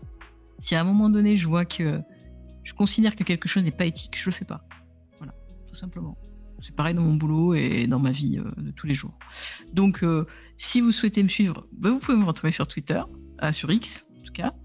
Je t'enverrai le lien nouveau lien de mon site, Bah ouais, avec mon plaisir. blog. Je pourrais le mettre en Vous pourrez description retrouver, voilà. en dessous là. Vous pourrez retrouver différents sujets que je traite. Alors, des sujets matériaux, des sujets énergie, des sujets génie civil aussi, puisque je travaille dans le génie civil. Voilà, donc des sujets d'actualité et des sujets un peu plus, on va dire, qui peuvent intéresser certains d'entre vous, peut-être pas tous, mais en tout cas ceux qui s'intéressent au sujet énergie et construction. Voilà, donc vous pouvez me retrouver là et mes messages privés sont ouverts si jamais vous avez des questions, il n'y a aucun souci. Yes. Et merci d'être venu à ce premier Twitch que j'espère vous avez apprécié. Ah, j'ai cru que tu allais dire autre chose. Qui, j'espère, sera le premier d'une longue série sur ma propre chaîne, twitch.tv/Kako à venir. J'ai déjà un compte Twitch, donc à voir. Ça y est. Bon, t'as déjà fait la moitié du travail, là. Si t'as déjà créé ta chaîne, enfin ton compte Twitch, c'est bon. Non, mais on va pas forcer les choses, bien sûr, à chaque chose en son temps. En tout cas, voilà, n'hésitez pas à dire dans le chat ce que vous avez pensé de cette soirée, de ces échanges. Alors, c'est vrai que la dernière demi-heure, dernier 3/4 d'heure, on a un peu plus digressé, on a un peu plus étendu le sujet vers d'autres questions un peu plus personnelles. Mais je pense qu'on a quand même passé quasiment bien 1h30, voire même quasiment 2 heures sur le sujet des PFAS. J'espère qu'on a globalement répondu à vos questions. Alors, le live était volontairement un peu décousu puisqu'on a répondu à différentes questions au fil de l'eau, mais on a pu au moins traiter des différents aspects et parler aussi des aspects un peu plus terre à terre vous concernant, vous et votre cuisine. Voilà, donc n'hésitez pas encore une fois à retrouver Kako sur son Twitter. De mon côté, bon, bien sûr il y a les réseaux sociaux, la commande, vous connaissez les bails depuis le temps que je les répète. Voilà, c'était très très chouette de vous avoir. Je suis très content que le chat ait été suffisamment animé pour avoir autant de questions et autant de personnes intéressées. C'était très cool. Merci énormément Kako pour ton expertise et d'avoir aussi bien parlé du sujet. Merci pour l'invitation. J'espère que ça t'a plu. Enfin, visiblement oui, j'ai l'impression. Ah, mais je suis comme à la maison, mais je suis chez moi, donc ça tombe bien. Oui, non, mais c'était très confort. Donc, et puis, je souhaitais quand même préciser que j'ai pas les questions à l'avance, etc. Donc, c'est pas un truc qu'on a préparé. Alors, tu dis ça, moi je dis ça, etc. Oui. Et le côté plutôt, comment dire, naturel, moi je trouve ça beaucoup plus sympa, intéressant. Ouais, je préfère vraiment ce type d'échange. Ouais. Cette manière de procéder, ce type d'échange, ouais. Ouais, c'est ça, on a plus le temps, c'est l'avantage de Twitch, c'est le temps long, c'est la liberté de parole et de pouvoir digresser si on a envie et de pas se limiter, bien sûr. Voilà, je n'ai pas le temps de lire tous vos messages, mais j'ai l'impression qu'en tout cas vous êtes ravis dans le chat. Et je vais pas plus tarder et vous envoyer chez Le Réveilleur, justement, on en parlait en off, en disant que ça faisait partie des gens qu'on regardait.